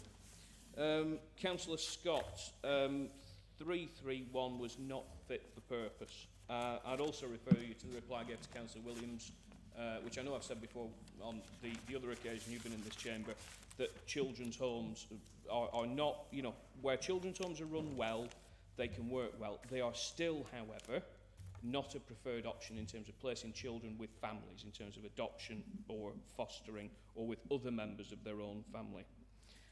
Councillor Mrs Callow, it is regrettable that we're having to reschedule those meetings, but that's because the spending round didn't really tell us a great deal about local government finance. We will have to wait until either the 5th or 6th of December for the local government finance settlement to tell us how much money we've got. I would ordinarily at this point in the municipal year already have a draft budget that I'd be sharing with the Labour group. We simply can't do that at the moment. As the Lady Mayor says, she and I need to have a brief discussion tomorrow, and I believe Mr Towers will be emailing new dates out shortly. Just on the question of holidays, though, I do recall some time ago that you had a bad experience with Chewy, which you brought to our attention here. And now Thomas Cook have gone. I'm wondering what options you've got left. So I do hope you can find something. Councillor Williams, no, we're not going to borrow any more money to extend the tramway. You shouldn't believe everything you read on Facebook. The conference centre hard hat tours have been taking place for some time. Marketing the conference centre has been going on for more than 18 months. The final opening date of the conference centre is in the hands of the builders, not in the hands of the leader of the council. You'll be amazed to discover that Bonny Street Market is not part of the £300 million master plan for the central car park. The individual tenants have a right to a certain period of notice. As and when that certain period of notice needs to be served, it will be served. Councillor Mrs Scott, the BID, that's the Business Improvement District, and our Enterprise and Growth team consult businesses on the matters that you referred to. Councillor Galley, I was right, it was something that had absolutely nothing to do with me, but I'll take the compliment anyway. Apart from, of course, lobbying for enterprise zone status successfully and creating the circumstances in which businesses are prepared to invest in the town. We are talking to Aquacoms and others about how we maximise the benefit of the scheme for the residents. I can't give you any more technical, detailed answer than that because it's taken them quite a long to explain the basic premise of it to me. But it is very exciting. Internet speeds, I understand, which are 11 milliseconds faster in terms of communicating with New York than anywhere in the City of London, which if you're dealing in large amounts of currency, which some members opposite may do, I personally don't, apparently is very, very valuable and could make us a very good base for data centres, share dealing and currency dealing in the future. Divvy stamps, yeah. Councillor Clapham, I think I'm right in saying that Hull's fibre optic company is a legacy from them owning their own telephone exchange and telephone company, and therefore having all of the ducting and all of the infrastructure that we lack. However, as I said earlier, we are working with Aquacoms and others about how we can extend this. Councillor Williams pointed out we have had a number of applications from fast fibre providers. But, you know, I love a wholly owned company, you know, so if it is a viable proposition, we'll have one. Councillor Williams, the peers represent a serious challenge. They're currently in private ownership, which means I'm not in a position to comment on the quality or otherwise of the entertainment. Councillor Mrs Callow, I have good news. Work is due to start shortly on the hotel. Yes, following an awful lot of to-ing and fro-ing between the people who hold the franchise, the franchisees themselves, the council and the Better High Streets Fund. A deal has been done and work, I understand, is due to start shortly. I'm not going to tell you exactly what date it's going to start on because I've been here for a long time and I'm not daft. On the issue of Britannia Hotels and the Norbreck Castle, I was appalled at the way that you had been ignored and generally their treatment of you and Councillor Peter Callow when you tried, as you appear to have to do every year to sort this problem out. I found them very difficult to deal with, so much so that I resorted to trying to get Paul Maynard involved to assist. I'm pleased to hear that we've got some success, but you know, they really ought to be taking their responsibilities towards local residents and to the town more seriously. Councillor Clapham, I can ask Councillor Brooks to include an occasional item on rent collection rates in his report, if you like, but I'm not giving you another stick to beat me with, but you can beat him with it. Oh, sorry, yes, it'll be you. Yeah. And Councillor Williams, thank you very much for your thoughts on the Clifton Hotel. Thank you very much, Councillor Blackburn. Moving on to the Deputy Leader of the Council Place and Tourism, Councillor Campbell. Thank you, Lady Mayor. Happy to present my report and will be delighted to try and answer any questions. Thank you. Thank you, Councillor Campbell. We'll start on page 25. Councillor Clapham. Oh, you were a bit early there, a bit premature there. Any others on page 25? That's 25. No? Okay, wonderful. So you get to go first anyway. There you go. Councillor Clapham on page 26. Oh, I wonder what you're going to ask. Right, thank you very much. It's actually the last item on page 26. Within our group, we thought that we would have managed to get someone from Blackpool to actually deliver this service. That was all. I know it's only 16,000, but we have a lot of expertise within our borough. Can I move on to page 27 if there's no one on 26? Go on. Thank you. Thank you. Lady Mayor, I know how to say it. The next one that I'd like to speak about is the Leisure Centre swimming pool water sampling. It's gone out to Lichfield. I'd have thought there would be someone in Blackpool could have done that with that many private pools and so on. And if there's anything else on there. Supply of gas, yeah. That was an interesting one. It appeared, the way it's written in the report, that there was no one else except the original provider, Corona Energy, to continue with the supply of gas. I would have thought even in the business sector that there's a lot of competition there, and if it had gone out further afield, you may have saved tens of thousands of pounds on the supply of your gas, knowing how much we would actually consume. I mean, we're always being told as private consumers, look around, you know, test the market, switch, etc. And we're not doing it according to that. I was a bit disappointed with that. So I would like to see something a little bit more positive there to show that you've tested the market. Can I move on to 28 if there's no one else? Oh, go on. I was going to go for hat-trick. I'll sit down and stand up. That's it. Am I all right? I'll sit down. Before we move on, is there anybody else on page 26? No. Page 27. Oh, you've managed it again anyway. There you go, Don. Yeah. It's the final one. Tyson's getting a contract. We're absolutely delighted on that. It really is superb. Trout Wreck Crescent. Local company, local workers, apprentices.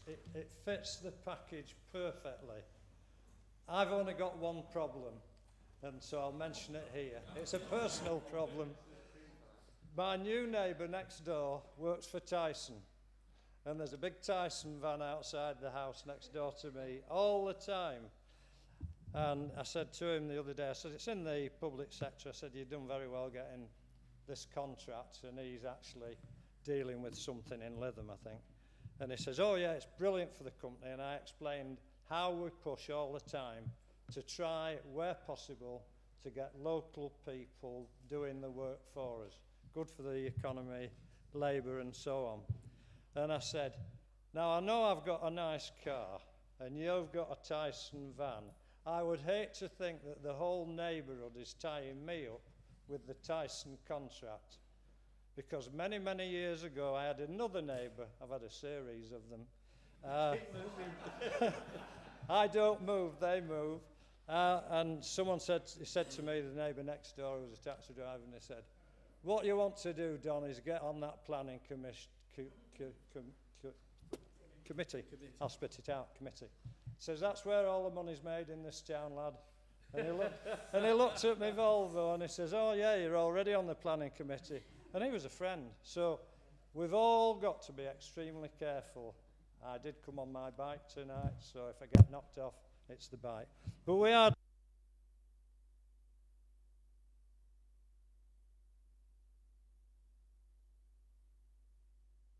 Thank you, Councillor Clapham. Councillor Stansfield? Thank you very much, Lady Mayor. It's regarding the switch on. I'd hate to give credit to the wrong people, so I don't know whether it's Councillor Campbell that should deserve the credit or whether it's MTV that gets the credit for the line-up. I've had more people this year ask me how you get hold of tickets for the switch on due to the line-up. Unfortunately, on the night in question, I was incredibly disappointed to find that the lead actor, Busted, could not do a 20-minute set without using foul language and obscenities when we have an audience of all ages, including very young children. I always thought this was a family town. We need to keep it that way. We need to put regulation on this. It's not acceptable. And the other thing which I also noticed on the night was the catering that was provided by, I can't remember who it was. Campbell O'Reilly's. Yeah, as a captive audience, for anyone that was there, not allowing them to take anything in with them, I think to start charging £2 for a can of pop when you've got children there is excessive. And if we can address something on that, I think it will be a better night for all that turn up. Thank you very much, Lady Mayor. Anybody else on page 28? Page 29? Councillor Mrs Callow. Thank you, Lady Mayor. If I can just turn to the future of the high streets. Now, this is an issue that I've brought up before regarding Marks and Spencer's. Now, we all know that some stores are under threat of closure. In this council chamber a couple of years ago, I did say that the signage wasn't very good, showing people how to get to the area where they could go and collect their shopping. Since then, there's nothing being done at all to make the signage any clearer or helpful to people. But I would just like to say, as somebody who uses Marks and Spencer's every week, and I go and get food there, and then I go round to collect my food. And in the good old days, only a few months ago, they had these big doors which used to open and you could drive in and collect your food. These are now closed.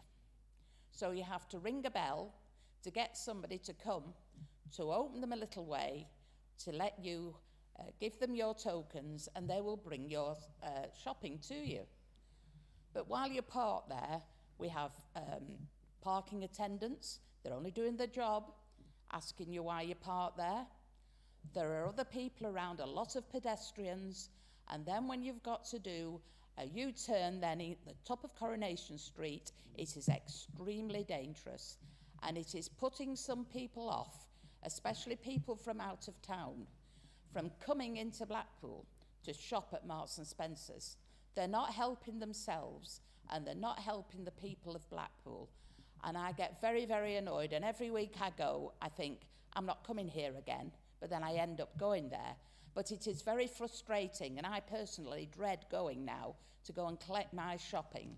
And the food hall is quiet, that's on a Friday morning. And is this one of the reasons? Because the management there are not sorting out the problems. I can't understand it. Do they want the store to close? Because I certainly don't. And if it did close, I don't know where we'd be in Blackpool without Marks and Spencer's. It is the anchor, whether you go in once a week, once a fortnight, once a month. People come into Blackpool to go to Marks and Spencer's, and if that closes, then we'll have no town centre at all. But they're not helping matters, and somebody there in the management wants to get a grip on it, and especially with the collect your food, and that is bringing a lot of money in and keeping people in employment. Thank you, Lady Mayor. Thank you, Councillor Mrs Callow. Councillor Williams. Thank you, Lady Mayor. I was delighted to read that we've got through to the second phase of the future highways. I have had conversations with Mr Cavill about this, and I think it's a great opportunity. And I'm also delighted that we're going to be including green space, because we seem to be nicking it from everywhere else. Sorry about that. But I would like to say that in doing so, can we please involve the public, the people that own this town? And that goes the same with the the bid, the My Town bid. Something we've never mentioned, that we would either negotiate with them, we would consult with them, we would run some sort of a competition for the best design. But I think it's important. I would certainly be doing it if I was leading the council, because I think it's what people want. In fact, I know it's what they want. They want to be involved. And the more we become isolated and the less democratic we become, the less they feel involved. So I think it's important we do that. Thank you, Councillor Williams. Any others on page 29? Page 30? Page 31? Councillor Mrs Callow? Thank you, Lady Mayor. If I can turn to transforming services, I'm absolutely delighted that we are going to build some new properties.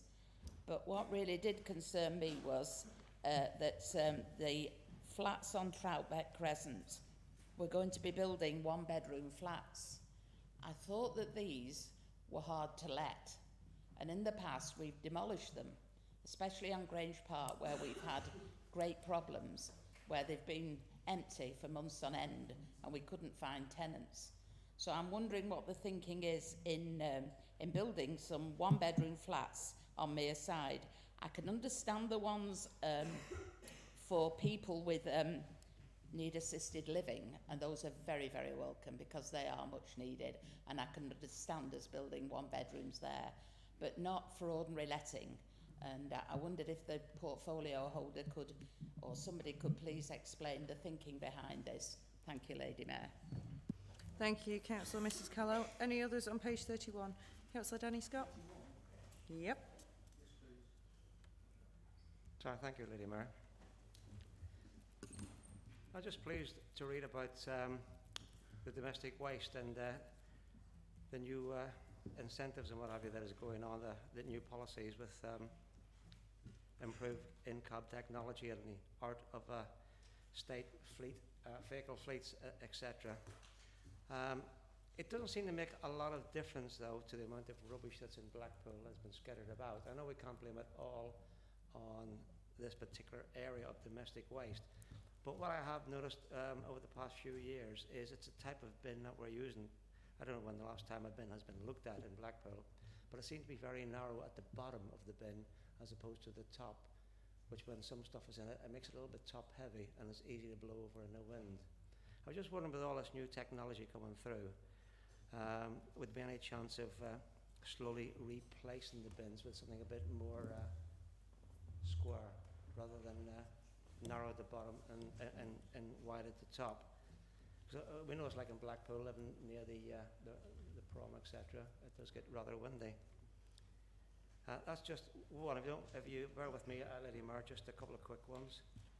Grass cutting, going back to Councillor Callow. Grass cutting on the North Shore, although it's done on a sort of a fortnightly basis, it's done very badly. And it, on occasions, been left about 3 to 4 weeks. And the grass has been of such a length that when they've cut it, they haven't cut it, they've sort of hacked it. And they have covered paths with the grass cuttings and have not been cleared up, and grass has been strewn all over the place.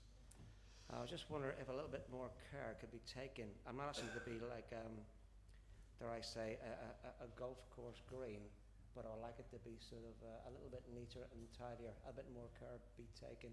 But it is a holiday resort, and we do have hotels up there. And the last one is on the North Shore again, between the Ginn roundabout and Bispham. Been asking for 4 years now for signs to be put up and the cyclists speeding to be looked at. We've had a few incidents recently, one with an assault on a 69-year-old chap on the prom by a cyclist, which has gone to the police because he was told about speeding past and not using his bell, etc. And he lost his temper and attacked the individual, causing him damage to his hand and his chest. It's in the hands of the police, as I say, at the moment, but I would like you to have a look at the possibility of some sort of speed sign and restrictions on the North Shore section, because this isn't an isolated case. It is happening quite often, and we do have families with children there as well as dog owners. And I think some of the old signage about dogs on leads, etc., is becoming quite confusing, because I believe on the North Shore areas we can let the dogs off the leads. But I think there are a few signs there that does say that we should be on the leads. So if they could be looked at, please, it would be much appreciated. Thank you very much, Lady Mayor. Thank you, Councillor Scott. Councillor Williams? Thank you, Lady Mayor. I just want to talk about the domestic waste. I think it's been brilliant. I think it's been seamless. No one knows there's been a change. I think so far it's working very well. I recognise there's been quite a lot of capital outlay and we've got to recoup this back. But I'm hoping at some point that the Deputy Leader might be able to give us some sort of progression on what savings we're going to have per year on this. I realise that's difficult now, but just to say congratulations to them. It has been seamless. I don't think anybody's even noticed there's been a change. So that's really good news. But I really do think, and I'm sure you might be working on this, we should start to be looking at commercial waste, because that's a bigger revenue. Commercial waste. We do that. Really? Oh, but I'm not on. Yeah, I'm only comparing it with Wire because my friend of mine used to be head of waste at Wire, and I know for a fact some of the figures they were bringing back in from their commercial waste, and I'm talking large wagons, not just orange bins. Yeah. Well, I'm glad to hear it. Maybe we could have a progress report on that and a financial breakdown. Thank you. Thank you, Councillor Williams. Councillor Blackburn? Thank you, Lady Mayor. Councillor Williams has actually said most of what I was going to say. A huge amount of work has gone in. Did you just say, well, sit down then? He did. You cheeky. Huge amounts of work has gone into this by Councillor Campbell and officers and others. And we were extremely worried about how seamless, how smooth the transition will be, because I've seen this go very, very badly wrong in previous years. Those members in the chamber who are old enough will remember when we moved over to wheelie bins. That lasted for about 6 months, I think. So yeah, it has been seamless. It's a really good job. So just to congratulate Councillor Campbell and everybody involved. Thank you, Councillor Blackburn. Anybody else on page 31? Page 32. Councillor Mrs. Callow. Thank you, Lady Mayor. If I can turn to Strictly Highways and the award that Will Britton has received, can I congratulate him? Peter and I have worked with Will and with his whole team for more years than we care to remember, but he's always been a superb officer, a joy to work with, and really I can't think of anybody at the moment, although we have got excellent officers around the council. Perhaps it will be their turn next year, but it's richly deserved. He does everything he possibly can to help councillors and to make Blackpool a better place. And from Peter and I, congratulations to him, and also to all his team who support him so well. Thank you, Lady Mayor. Thank you, Councillor Mrs. Callow. Councillor Galley? Thank you, Lady Mayor. I just want to echo everything Councillor Callow said about Will. He's an incredible officer, has put his health first sometimes to do the things that he needs to do for this town. And I think we're all delighted that he's recognised for what he's achieved and what he continues to achieve. So we're all very proud of him. My other question, though, or my question was around Blackpool Enterprise Week. And I was delighted to see about the plan around Ignite Your Entrepreneurial Spirit. One of the things about being an entrepreneur, Lady Mayor, is that most of the people who are entrepreneurs don't actually know they're entrepreneurs. They're often young mums, they're often people with drug issues, alcohol issues, special needs, and they're all often people that we would give a label to and say they've got problems, but they see the world in a different way, and they're fantastic people when we, as the term phrases it, ignite that entrepreneurial passion within them.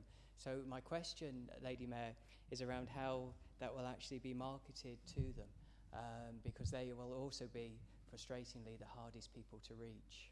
Okay. Thank you, Councillor Galley. Any other questions on page 32? No, page 33. Councillor Collett. Thank you, Lady Mayor. Lady Mayor, I am looking at enough to have a small child, and now not only can I take him to the best park in the UK for the 2nd year running, which is amazing, I spend a lot of time going to a lot of parks, as Councillor Galley will confirm.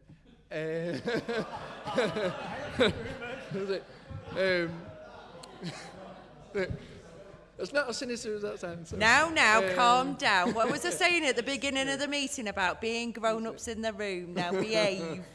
And actually, Madam or Lady Mayor, our parks officer across the town at the moment is amazing, and thanks to the quality and the investment that has been put in, but also the hard work, especially with Stanley Park, with all our community groups, our volunteers, our officers that work here at the council, and councillors themselves. Like I said, every time I visit certain parks, you see councillors. Every time I go to Kingscote Park, Councillor Benson and Mitchell are doing litter picks. Every time I bump into Councillor Gallagher regularly in East Pines Park, and they're amazing, and the quality is it's just brilliant. Our great alderman once used to say there are a lot of knockers in this town, but there's definitely nothing that they can get us on with our park offering. They're just really, really good, and we've turned areas that when I was young, so even only sort of 10 years ago, there were no-go areas. So Watson Road Park, Rover Park, you would never go to. You wouldn't go as soon as it went dusk, let alone sort of at dark time. And now they're places where everybody can enjoy. Families go, they're vibrant. Even on rainy days, it's not just the dreary dog walkers. People will still go to enjoy some of the facilities. It's not just playgrounds anymore. And throughout the town, I just think the quality at the moment is high, and long may it continue. And that's thanks to the good work for everybody in the room, the officers, our volunteers, our community groups. I can't say give them any more higher praise. Thank you, Lady Mayor. Thank you, Councillor Collett. Councillor Mrs Callow. Thank you, Lady Mayor. Well, I would just like to extend my thanks to everybody concerned regarding Stanley Park. It is a credit to them all. And I know that when Peter was the mayor a few years ago, we went to the park on very many occasions and saw the wonderful work that the Friends of Stanley Park do. They really are absolutely wonderful, dedicated. They're there every week doing something to improve the park. And if we had not been as fortunate to have a friends group on there, we would not have got all the funding that was available. So it was important that we had to have an active friends group on there.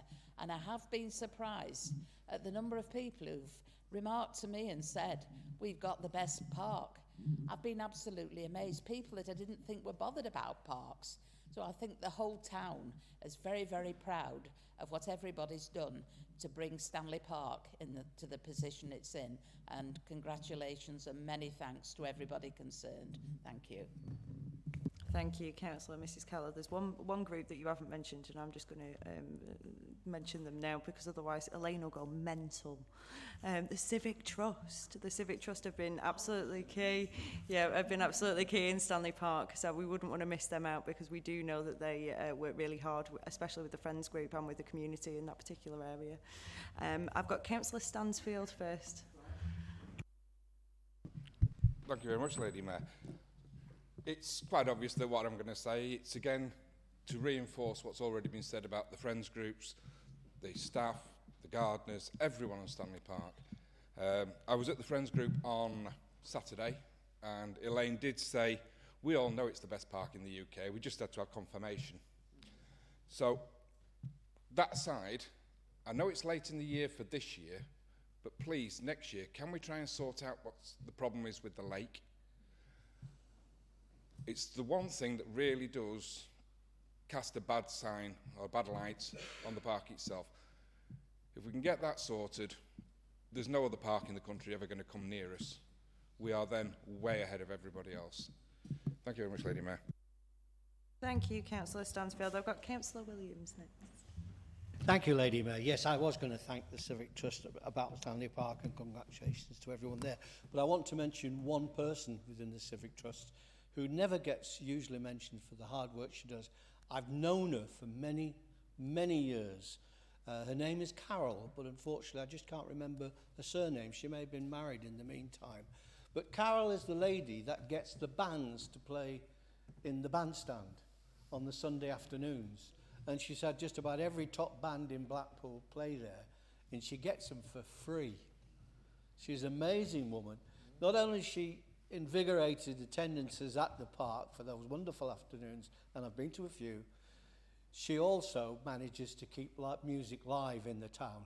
It became one of the biggest venues for live music in Blackpool, and long may she continue to do so. I've asked her if she'll get involved with us in our Anchor's Home Park, because we want to put music there, but a different kind of music. We want more folk, and we want more classical, etc., etc.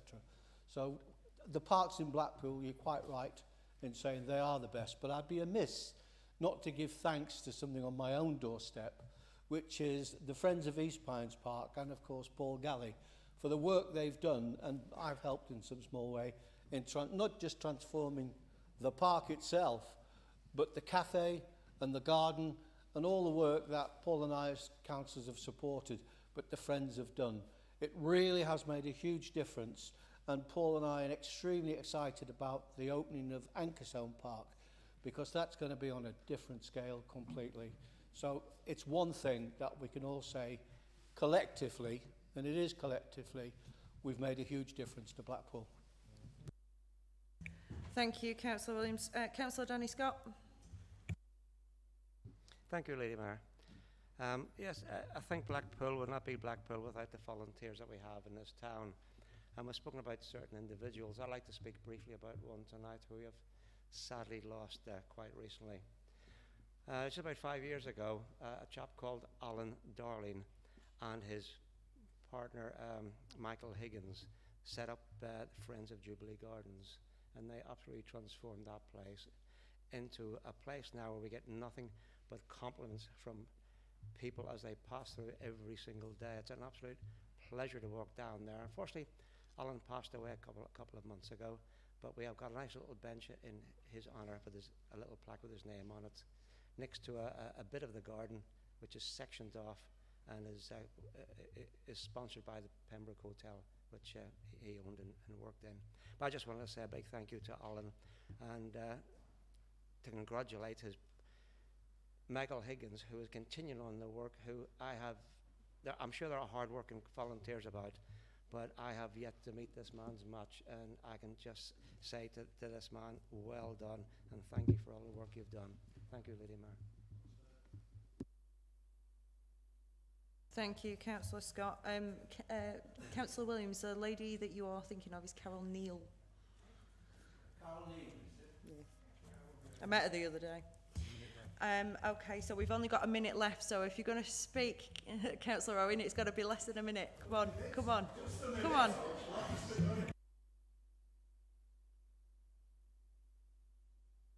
I'm sorry.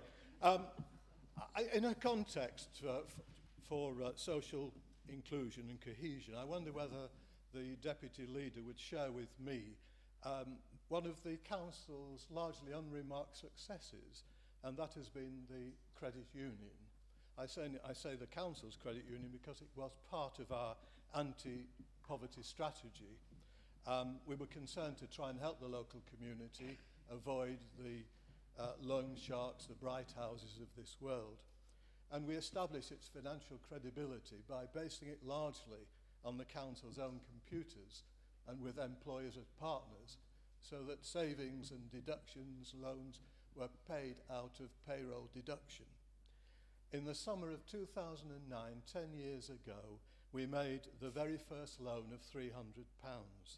We now have attracted savings of £3 million. The gradual growing strength of the movement is something I think we can all share in and be pleased of. We had a target for September of just under 5,000, and we've got far more than that. Instead of issuing 80 loans, we've issued 100. Councillor Owen, I'm gonna have to cut you short. You're because very mean. I am because we're above and beyond our time. We are above and beyond our time. Well, you should have got in there earlier then, shouldn't you? I do apologise, but I do need to stick to timings, because otherwise we'll all be here till 10 o'clock, and I'm sure nobody wants to do that. So, Councillor Campbell, right to respond, please. Thank you, Lady Mayor. Councillor Clapham, procurement. It's always something about procurement. Doesn't matter what I do to it, you've always got something to say about it. Your disappointment is noted, as is mine, with the specific things that you spoke about. The supply of gas, the provision of residential care, and swimming pool water sampling. The swimming pool water sampling, there was no bidders with an FY postcode. as the supply of gas, but 3 for the other one. As you'll understand, I don't actually have anything to do with the day-to-day running of procurement, but I believe that our officers are very knowledgeable and stick within the law, which they have to. It is always disappointing when someone doesn't bid, but there's only so much we can do. They are advertised in a certain way, so on the council chest and things like that. So everyone has you know, you can go on a website and find procurement opportunities all across the country. So apart from advertising it that way, I'm not sure how we would change it. But your disappointment is noted, and I am very pleased about the local company. As you say, that's fantastic.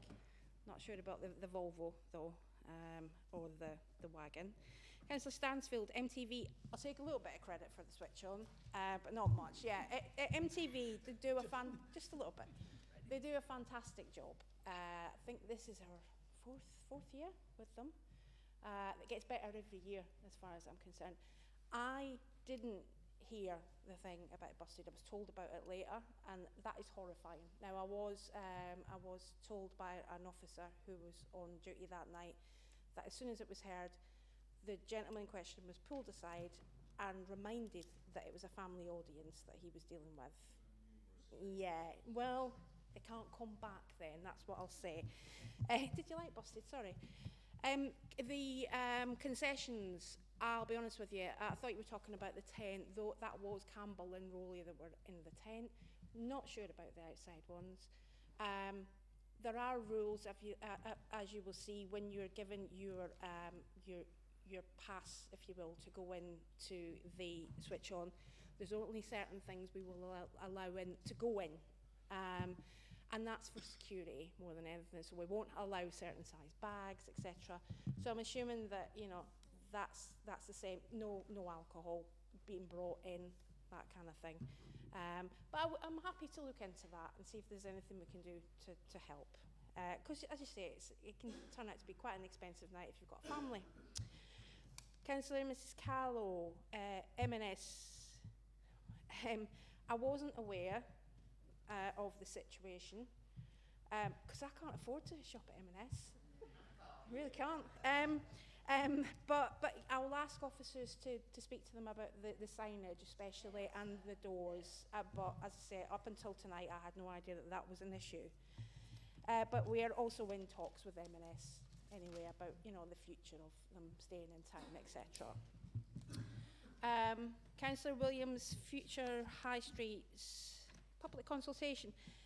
We did make a bid, which is outlined here, that, you know, you've got to bid for certain things. So I can't say that there will be a public consultation. People can see from this paperwork exactly what we bid for.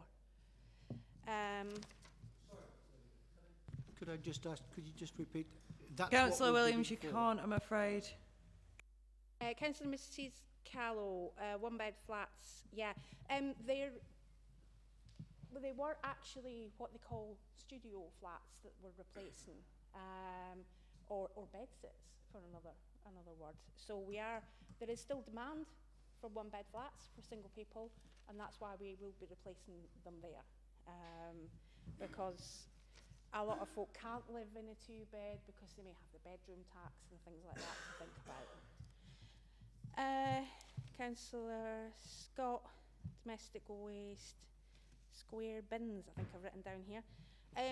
Happy to buy square bins if you can find the money for me, but unfortunately I don't have any. Councillor Scott, sorry, you've asked your question. That's the answer that the Cabinet member's chosen to give. She's perfectly entitled to do so. Grass cutting. Grass cutting. You complained that there's grass strewn everywhere. Yeah, that was part of the budget cuts. We did used to collect the grass cuttings, but unfortunately, if you want your grass cut, you're going to have some grass cuttings as well. We can't afford to do that any longer. I've got Ginn roundabout, but I think you said there was another part there, cyclists using that, and you want some signage up. Can I suggest, if you would like that to happen, that you look at using it from your ward budget? Councillor Williams, domestic waste. Councillor Scott, Point you of can't order. do that. Point of order, Mr Mayor. Yes. Councillors... Oh, that's a fiver. Point of order, Lady Mayor. Councillor Scott persistently interrupts It's not a point members. of order, Councillor Blackburn. I can't allow you to finish. But don't worry, it's technically not according to the monitoring officer, and I will take his advice over anybody else's in this room currently. Councillor Scott, it would be appreciated if you would please reserve your rights to speak when you are supposed to. Thank you. Thank you, Lady Mayor. Councillor Williams, domestic waste. Yeah, I've not got the savings to hand at the moment, but obviously that is one of the main reasons that we have done this. Like you said, there's an initial outlay, but that pays for itself over a period of time. We do trade waste, but as a local authority, we're not allowed to advertise it. So you can't, yes. So we can't go out and say, guys, we do trade waste. It banks on people coming to us. So we can't advertise it anywhere. So that's what the orange bags are, though. That's what we pick up. Councillor Blackburn, domestic waste. You congratulated me. Thanks very much. Councillor Mrs. Callow, strictly highways. Yes, very well-deserved award for Will. He is fabulous. I hope he's not watching this. He's going to have a massive big head. But as are all of the highways team. I work with them very closely, and they are fantastic. Ably headed by Mr. Blackledge, and then Will, and all the other people. They are fantastic. Really good people. Councillor Gelly, you said the same. Fantastic. Yeah, really good. I think we should get them a special cake or something. Yeah. Blackpool Enterprise Week, the marketing of that, I'm afraid I can't answer that, so I will pass that on, if I may, to the Cabinet member. Councillor Collett, so we had a whole load of people, Councillor Collett, Councillor Mrs Callow, Councillor Stansfield, talking about the volunteers groups. I was really lucky to be at the celebration when we had just won the best park in England. So John Blackledge decided to put a little something to eat on for all the volunteers, and we were watching the live feed of the Facebook announcement, and it was really strange because these little pictures came up, and there's people going, "I'm sure that's us. I'm sure that's us." But we a squirrel, etc., in the park. But I don't know if you've seen the video, but the place erupted when we had won it. It was great to be there and be part of it. But yeah, thank you to the Parks Department, all the volunteers, the Civic Trust. Sometimes I don't know where we'd be without a volunteer base. And also to Carol. Don't know Carol personally, but I have been to a couple of things at the bandstand. And they are very, very enjoyable. Councillor Stansfield, the lake, yes, I understand that is a problem. We did have someone in for a week to clear what we could of the weeds, well, I say weeds at the time. Unfortunately, these people are in really high demand because it's happening all over the country. So a week was not enough. But I can tell you that there is a meeting in the diary in October that the leader has called, along with various other people and directors, to discuss the lake and other things around Stanley Park. So I will feed back to you hopefully at the next meeting. And Councillor Owen, the credit union. Yeah, I don't know much about the credit union, apart from the fact that they do an amazing job in trying to keep people from going to places like Bright House and helping them save. And they've got some really great initiatives in doing that, child benefit loans and all kinds of things. So yes, I'm not quite sure how he was going to finish off, but yeah, credit union, great. Thank you. Thank you, Lady Mayor. Thank you, Councillor Campbell. Point of order, Lady Mayor. I have just had the opportunity to view the Council's constitution. Under Part 4A, Procedural Orders for Council and Committees, Section 14.12.1.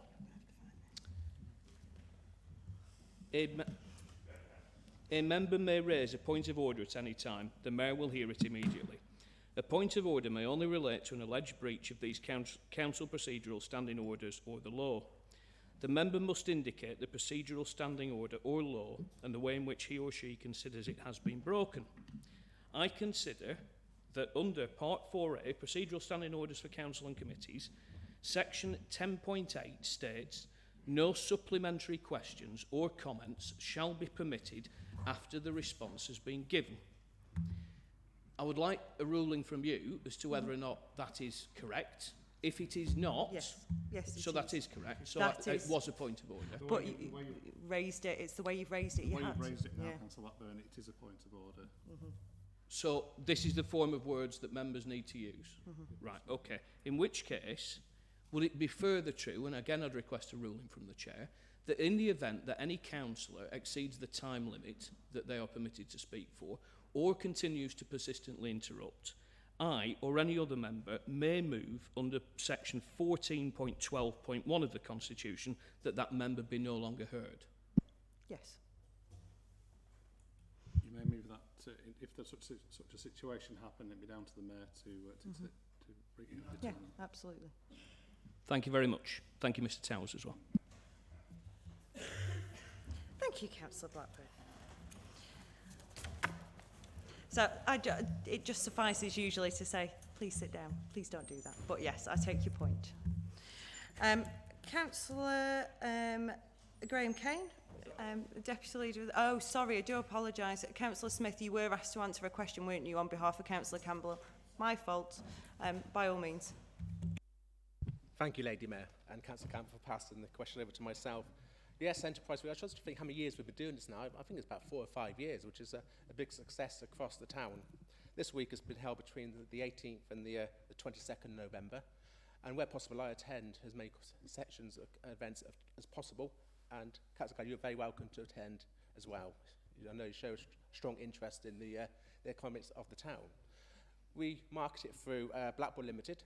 There's a high number of people who subscribe to that website. I'm not sure if yourself subscribe to that website, Blackpool Limited, and there's regular updates to everybody who subscribe. We also use social media platforms, Facebook, Twitter, and that. And also we advertise it through the libraries as well, with the support headed up by Peter Legg and David Slater and their team, who spend a lot of time and effort in promoting and developing this week for the success of people who've got an entrepreneurial spirit to grow and make Blackpool a place to be.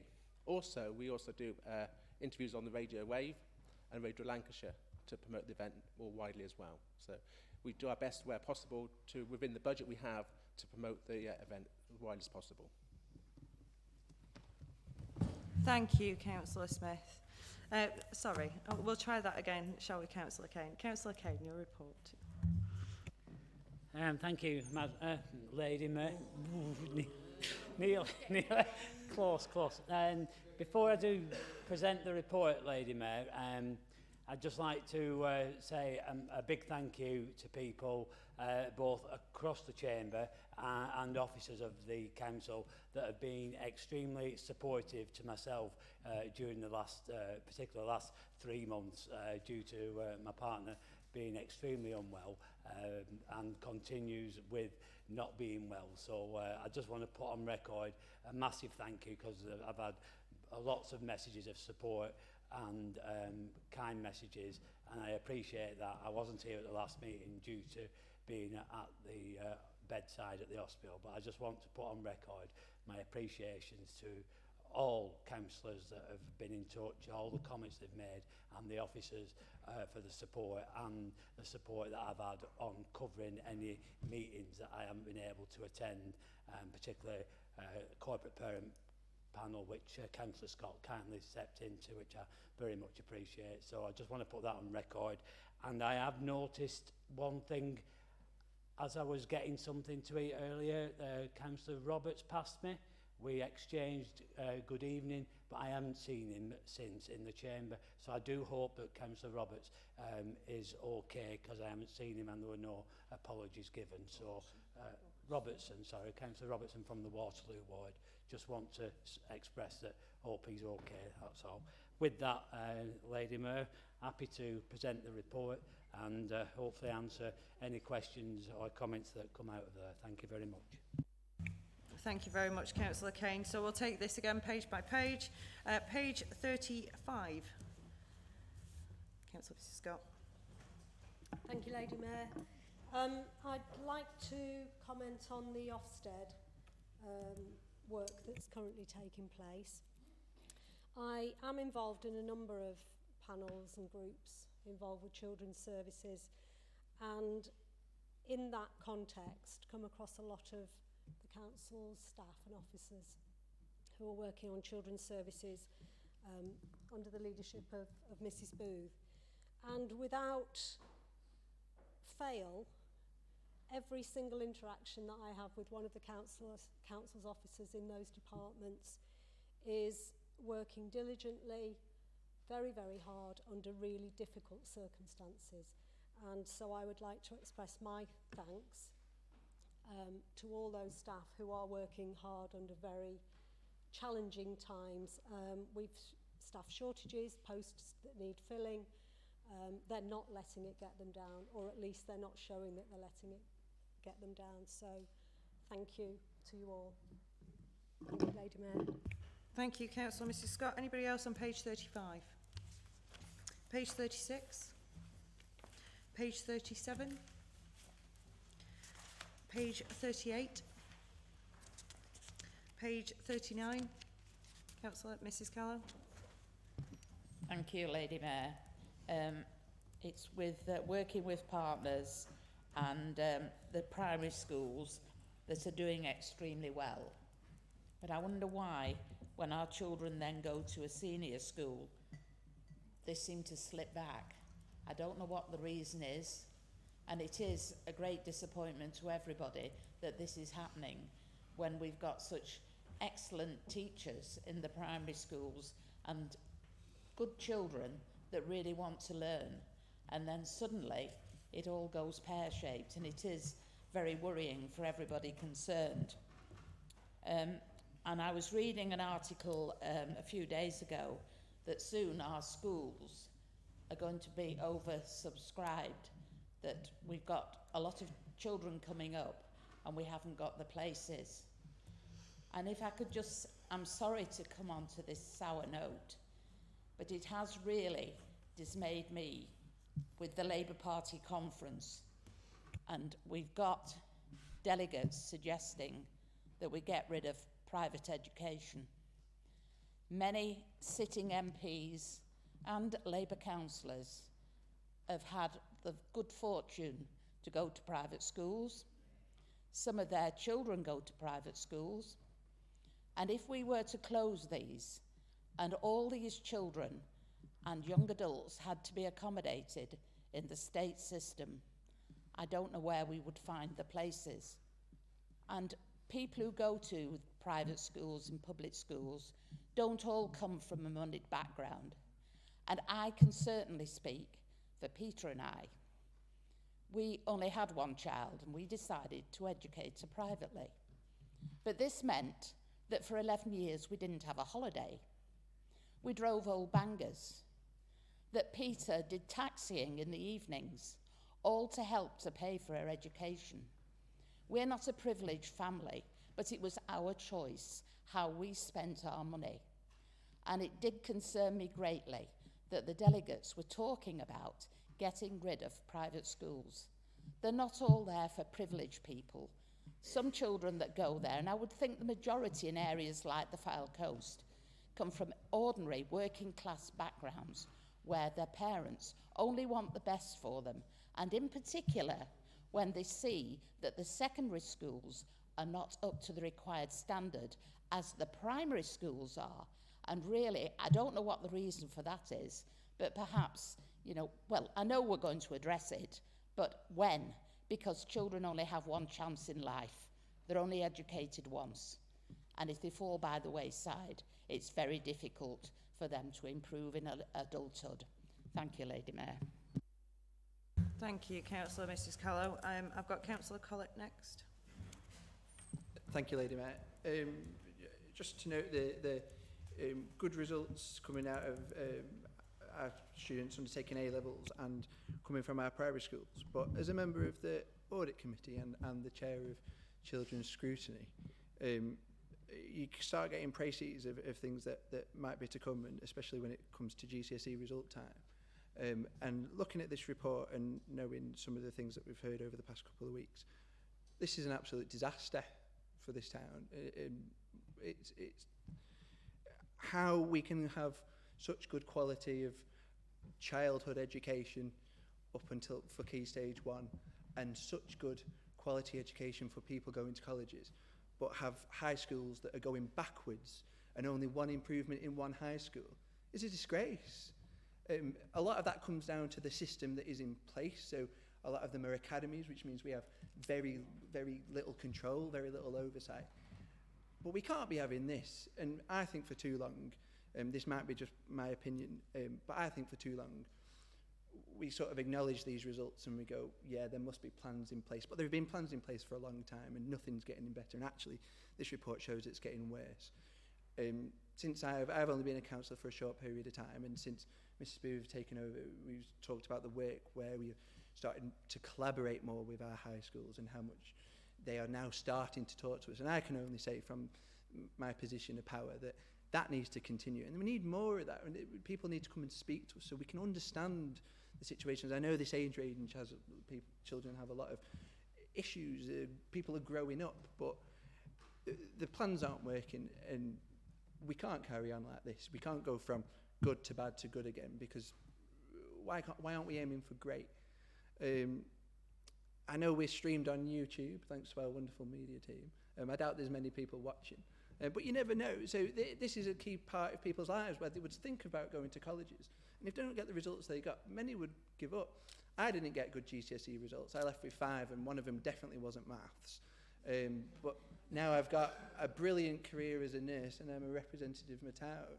So if anybody is watching, or if the message can get out there, the Gazette are here, you're on YouTube, we're out to the world. Don't give up. Sometimes you have to work harder. Sometimes you have to do things different ways. But don't let your GCSEs define you, because they didn't define me. But we definitely need more oversight of this, because I haven't got a clue, and I'm in positions of power where I probably should know a bit. And just thank you. Thank you, Councillor Collett.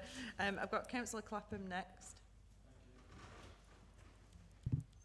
It's on the exam results, working with partners, and particularly the A-level results. It's based on the last paragraph. As yet, the Council does not have a full data set of A-level results to draw meaningful conclusions, etc. Well, I was at the Standards Board on Monday night at the sixth form, and it is the occasion when the full board goes through all the A-level, BTEC results, etc.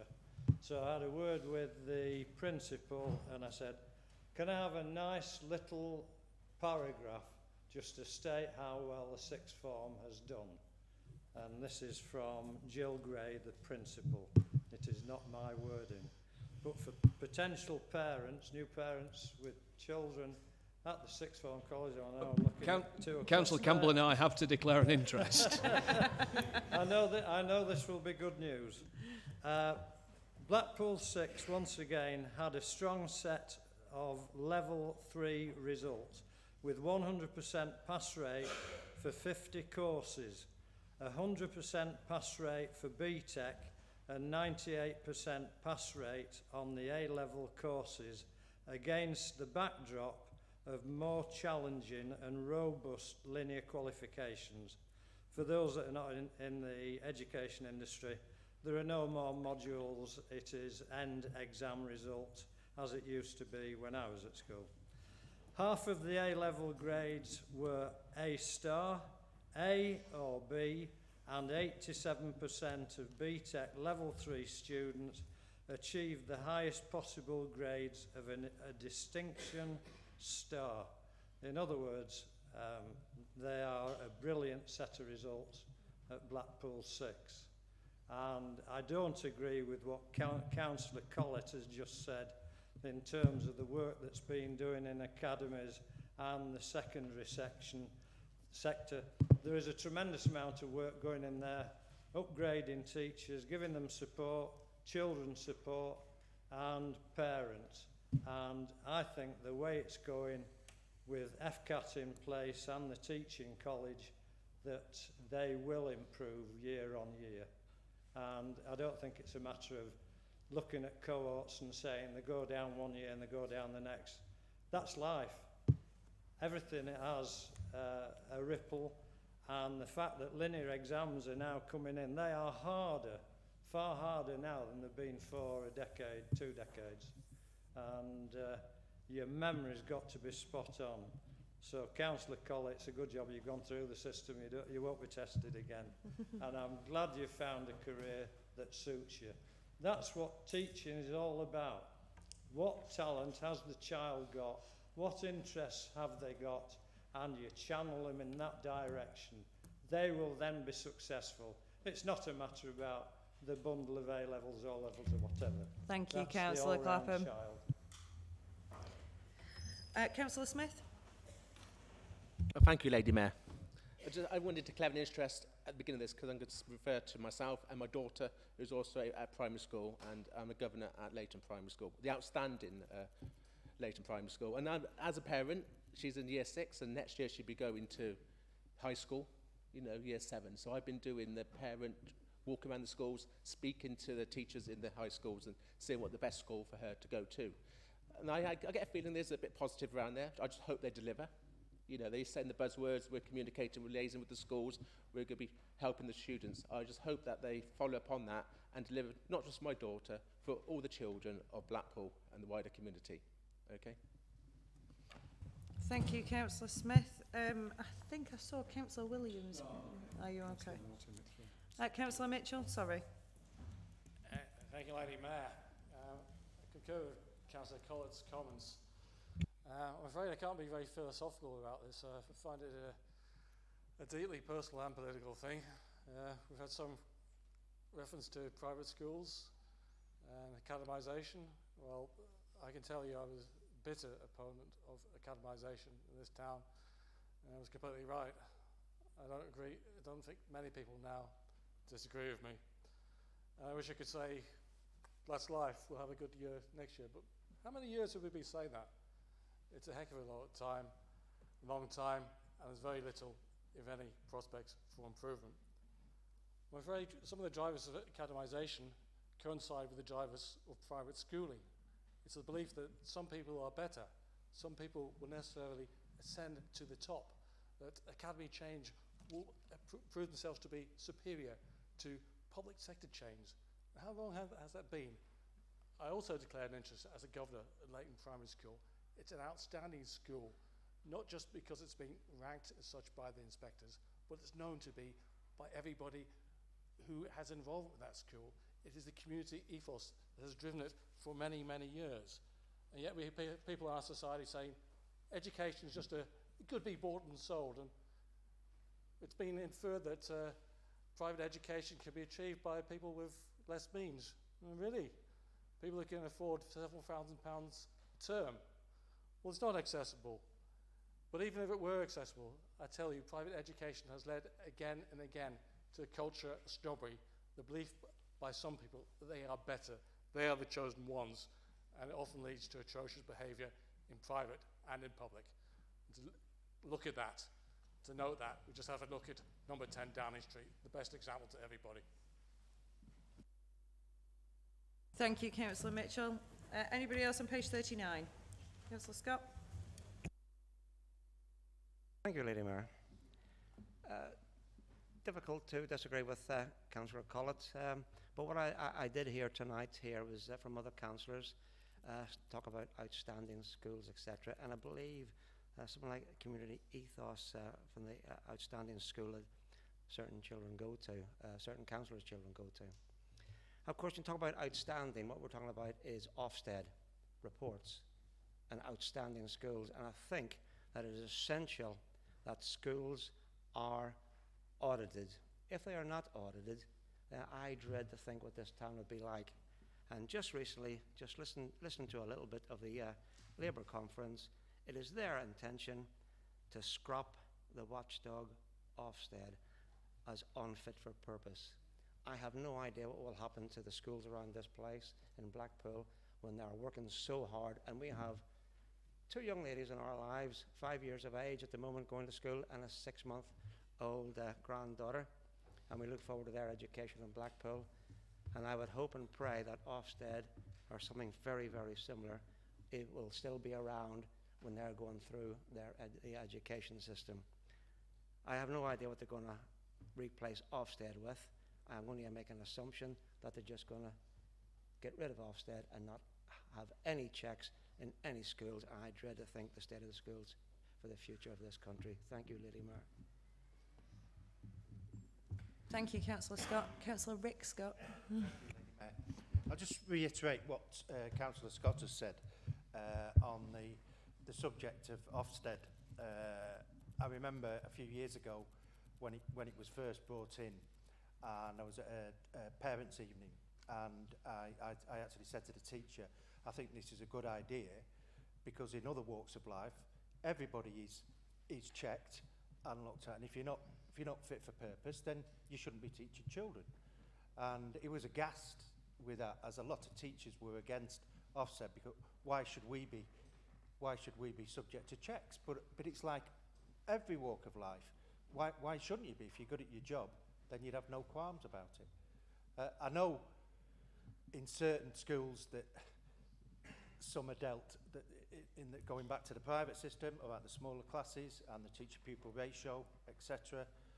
But I think on the education theme, I think we got it the wrong way round with grammar schools. It should have been, let's have a look at the bottom 25% and put the kids who are not interested in social and economic history from 1760 to the present day. They'd rather know how to change a gearbox in a Mini or strip down a car, channel, like a technical school, and channel their efforts into that. And then the other 75% streamline according to ability, and it'd make it far easier for both the teachers and the kids. And I think you'd have a lot less of kids who don't want to be in school. I mean, they're on about keeping them in full-time education now till 18. Some don't want to be there at 12-year-old. How are you going to keep them there till 18? They're just going to be a disruptive influence to everybody, So I think the whole system needs to be looked at. Thank you. Thank you, Councillor Scott. Is there any more on page 39? Page 39? Yep. Okay. Councillor Walsh. Just a point of fact, it was the Labour administration under Tony Blair and David Blunkett, if you remember him, in 2000 that brought in academies. Thank you. Thanks, Councillor Walsh. Okay, and anybody else on page 39? No. Oh, sorry, Councillor Lynn Williams. Just a quick point in response to this Ofsted. As I understand it, the National Unit of Teachers support the scrapping of Ofsted, and what it would be in place and is welcomed by teachers, and Lord knows they should know what works best for their schools, is that it would be quarterly assessments that would be led by the local authority, which goes back to Councillor Mitchell's point about how successful Leighton is, in that community-driven and supported, and it would be handing back some of that responsibility back to the local authorities to oversee that. That's as my scrappy information about it. Thank you, Councillor Williams. Anybody else on page 39? Page 40? General questions? Councillor Mrs Kello. Thank you, Lady Mayor. It's just a question, really, and I may be shot down in flames, but do we provide creche facilities at the council for our employees? Very many of them have children of all ages, and perhaps, find it very difficult during school time, during holidays when the children are not at school, or after school. Do we provide any facilities at all for our staff, for creche facilities? If not, have we ever looked at this? And if we haven't, could we please just look at the situation? Thank you. Thank you, Councillor Mrs Kello. Councillor Blackburn.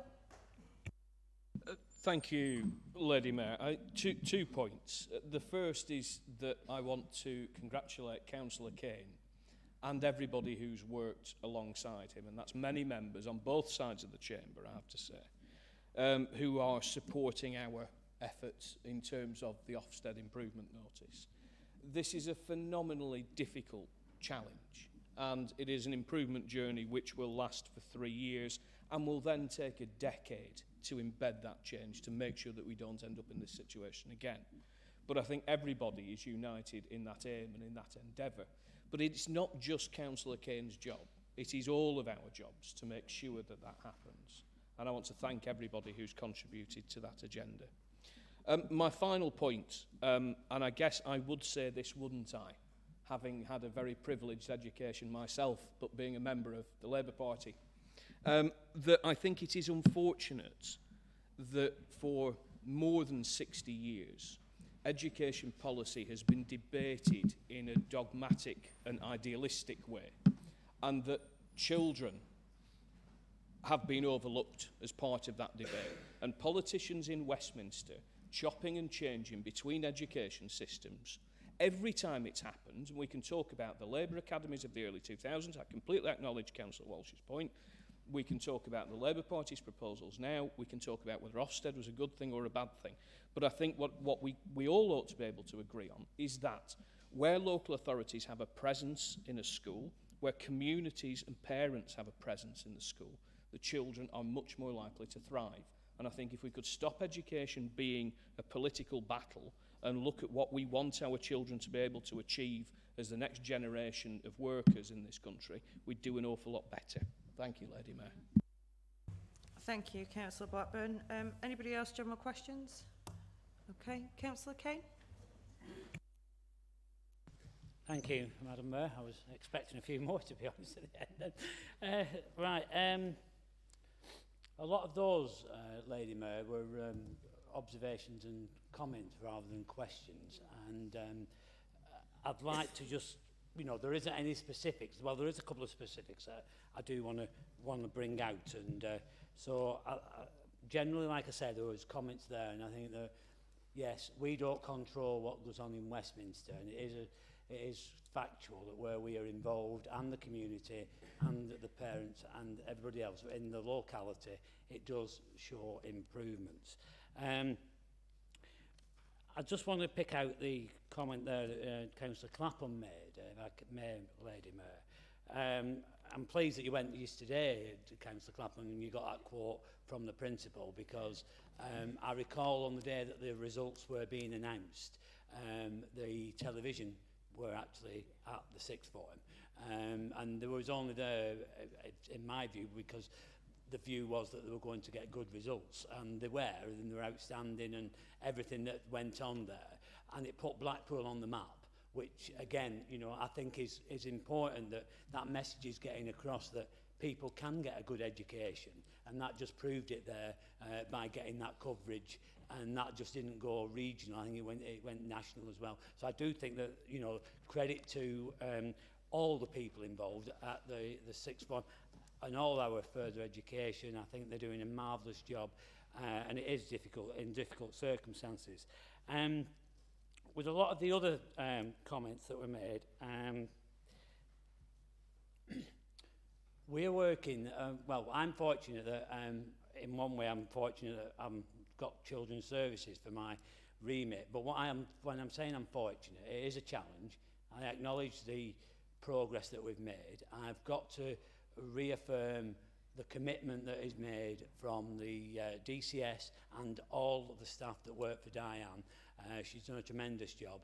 I've got to take my hat off to those people. There's continuing challenges. Those challenges will be quite vociferous over the next couple of years. Ofsted will be monitoring us every 3 months. They're coming back in December. That's the 19th and 20th of December. Not the best time for us, to be quite honest, because that's when staff are taking leave. And so, again, big challenges. However, we are ahead of it. We're on the game. And I've got to say, it's a credit to all parties of this chamber.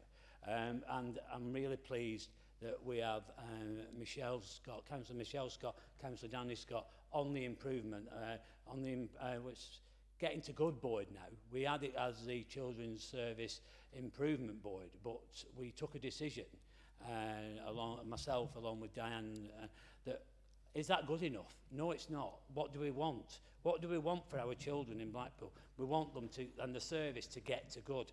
So we decided, and we put it to that improvement board, we want to change the title. We want to say on the label what we want to do, and we want to get to good.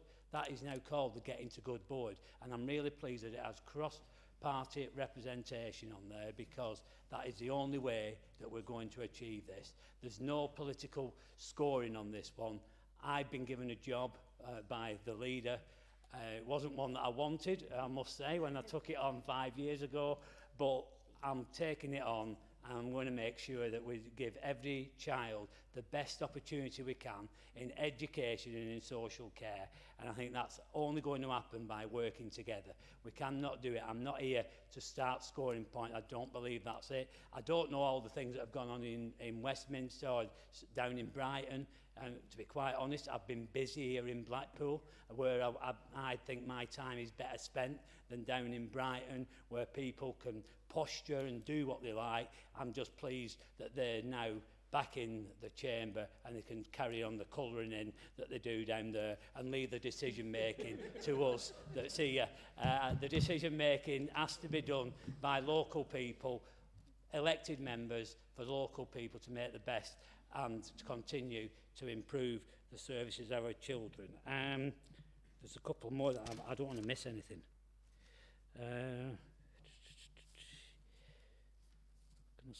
Oh, yes, Councillor Mrs Callow, creche facilities. I believe there's a system in place for salary sacrifice towards the contribution, but what I will do, you said, can we look into it? And I will look into it, find out just what is available and what we actually offer and what the package is.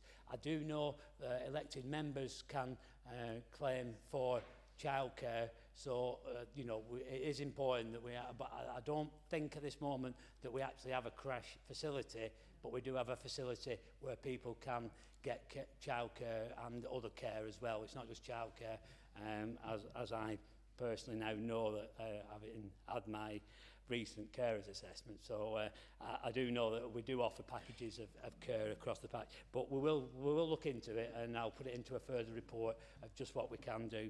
And I'm hoping that I've covered everything there. Like I said, that most of it were comments, some of the comments that I can't comment. What I will say there, though, is having Kath, Councillor Benson, her job is schools, education, aspiration. She does a lot of work with the Schools Forum and the School Improvement Board.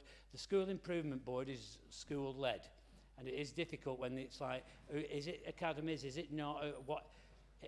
We don't have much control over the academies, and yet we're responsible for the children's education. So I know that Diane, the Director of Children's Services, meets regular with the Regional Schools Commissioner, who actually is span across Lancashire, Yorkshire.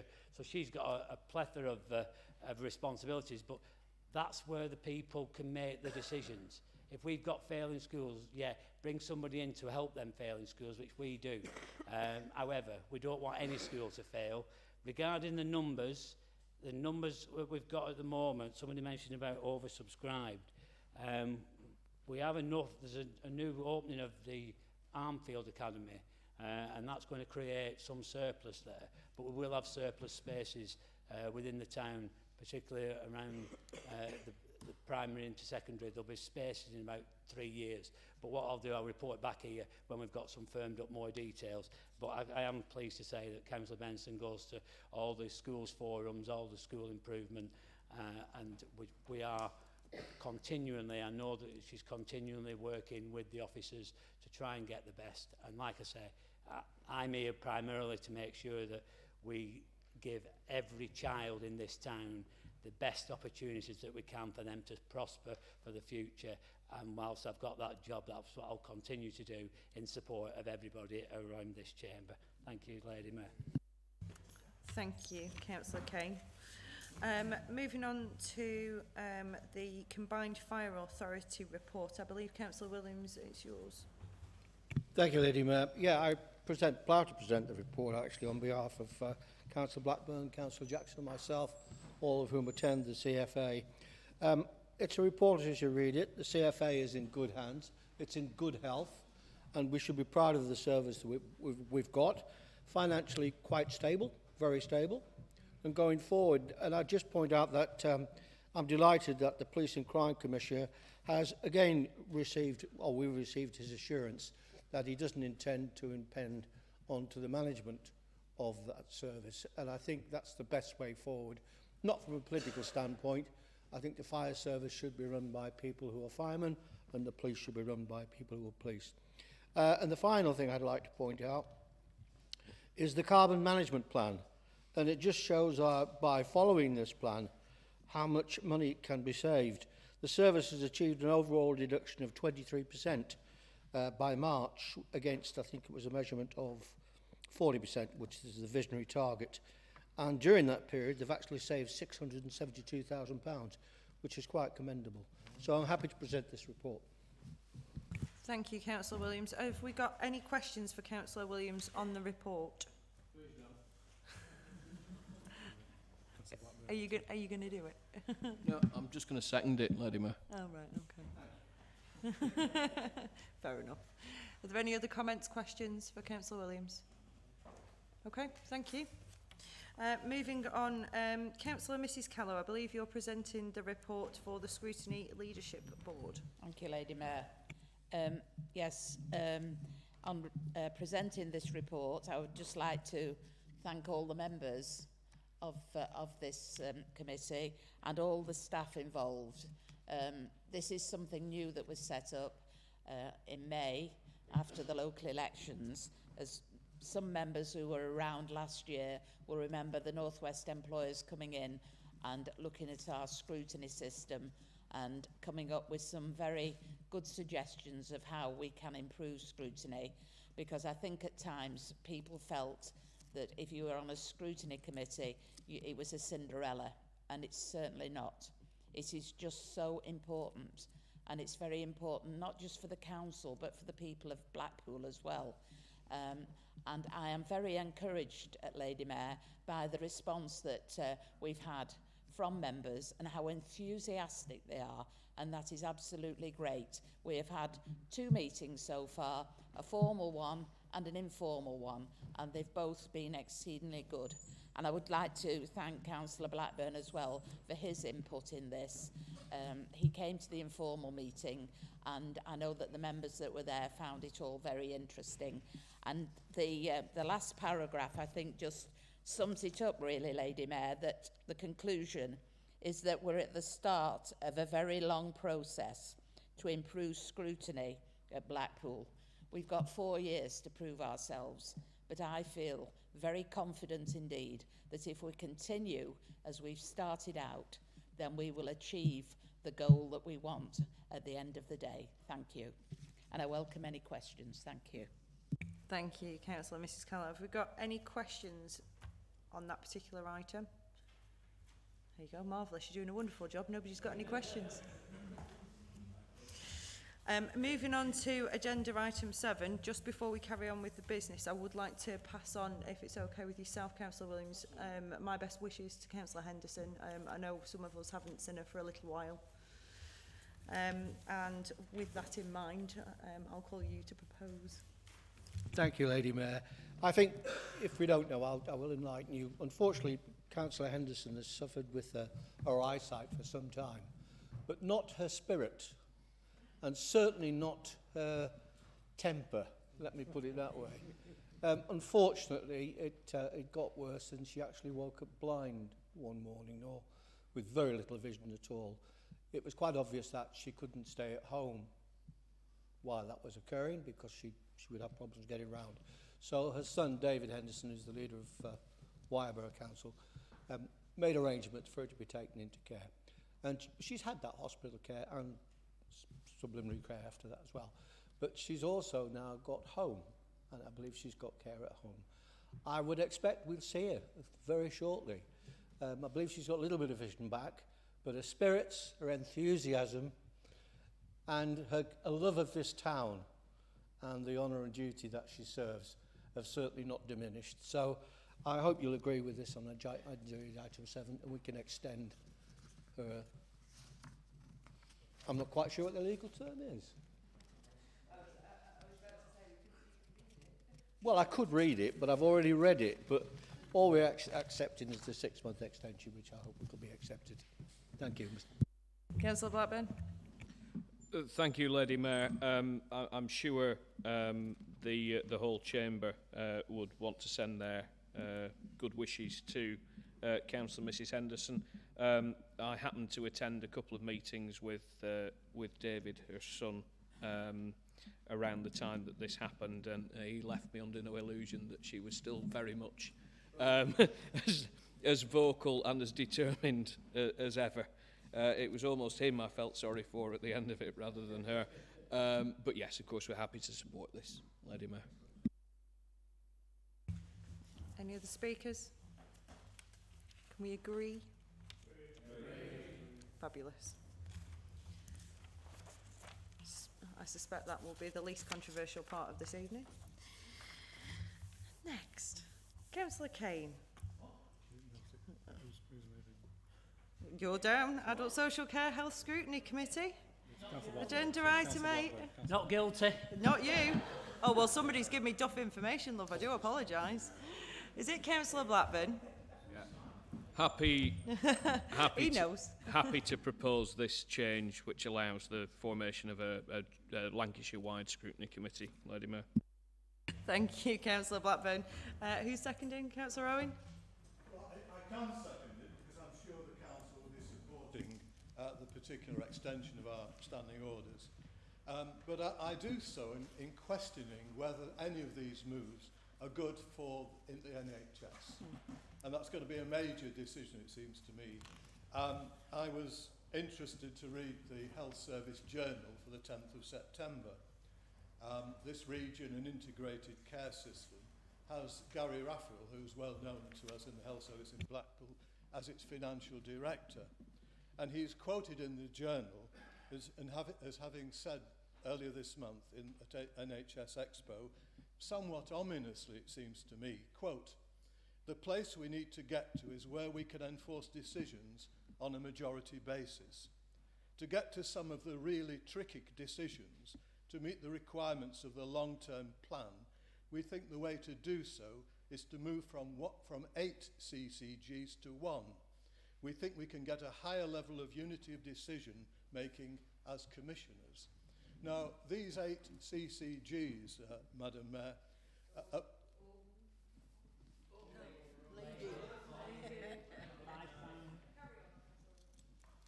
these 8 CCGs have got a target. They've got to reduce their collective income by 20%, which is quite staggering. And when I look at the impact on Victoria Hospital at the moment, 440 staff vacancies, including 227 nurses. In the last year, they budgeted for £1 million. I don't think so. I don't think so. They budgeted for £1 million in agency nurses. They actually spent £2 million. And at the moment, 5 months into the financial year, they're £1.5 million over budget. That's by the by. The doctors in Preston and Chorley are already on record as opposing these moves. And I'd simply wonder whether this is another example of great fragmentation in our health service, and decisions are being taken less and less locally, and I think the impact on our patients is yet to be seen. So just to clarify for everybody in the room, Councillor Owen, you are formally seconding that motion? I'm formally seconding. Thank you. Just got to check. Are there any other councillors that wish to speak on this particular item? Nope. Wonderful. Councillor Blackburn, you have a right to reply, even though there's nothing to reply to. No? Okay, thank you.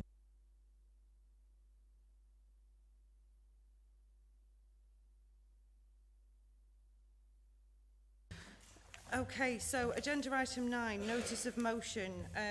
Councillor Williams, I believe you may have something to say here. I do. I hope that everyone has got the altered amendment, I think, which has gone out now.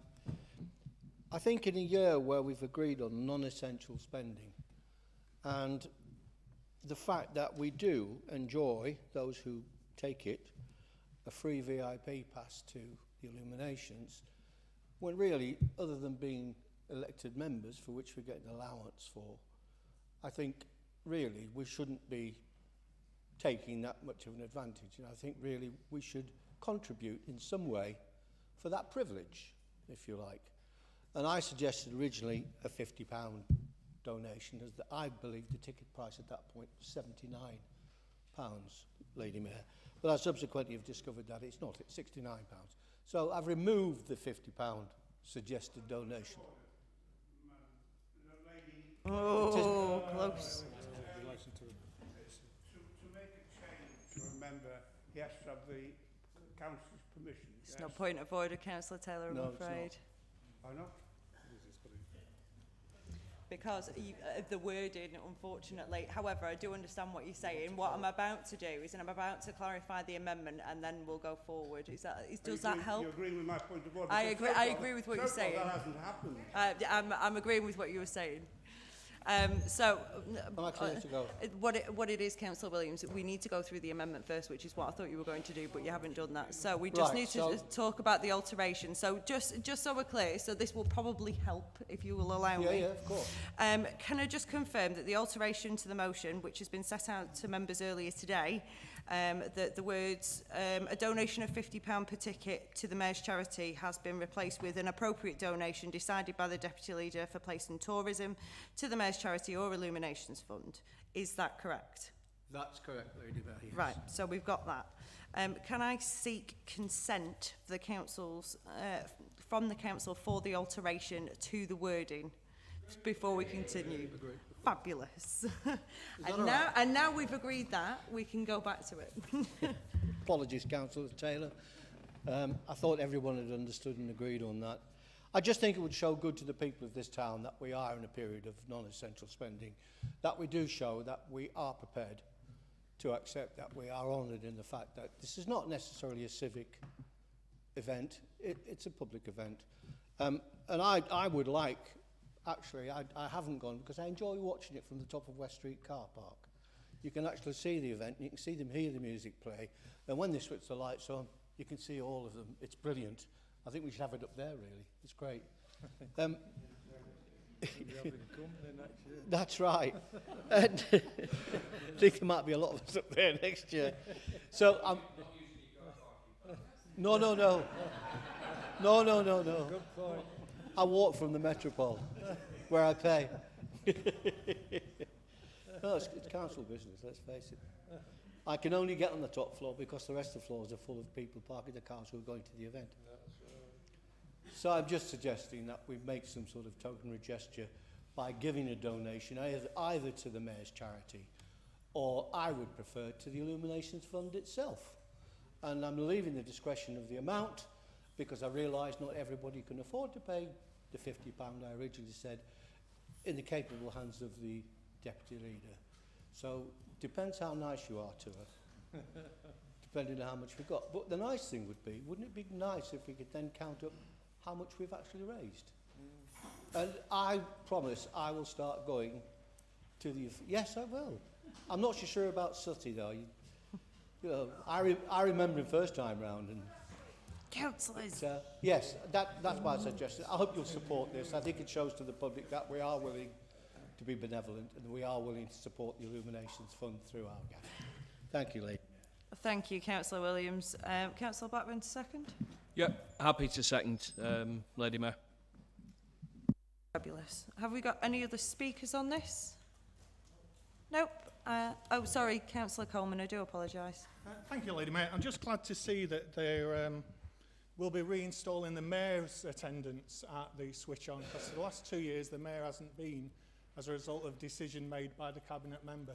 So I'm glad to see the Mayor will be returning to the switch on, because when I was Mayor, I know a number of people asked why I didn't attend in my position. I know a lot of people that go to the VIP tent, they love to see you, they love to have their photo with you, and you're just representing the town of Blackpool, which is the role of the Mayor. So I'm pleased to see that. May I also ask that when the decision is made onto the cost, that it is the same for every member of the council, please.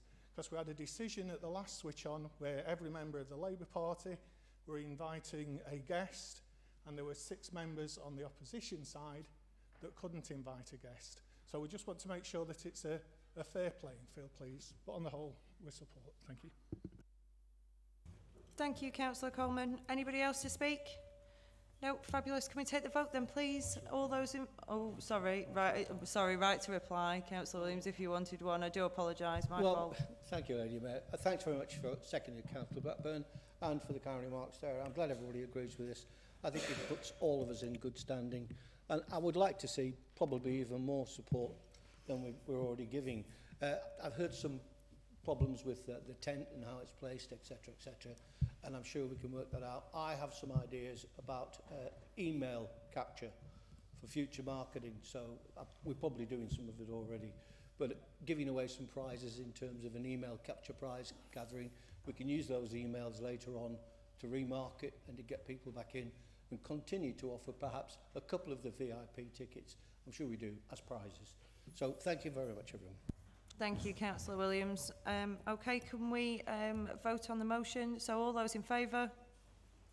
Those against? Marvellous, we are unanimous. And it is also the end of the meeting. You'll be pleased to know you can all go home now.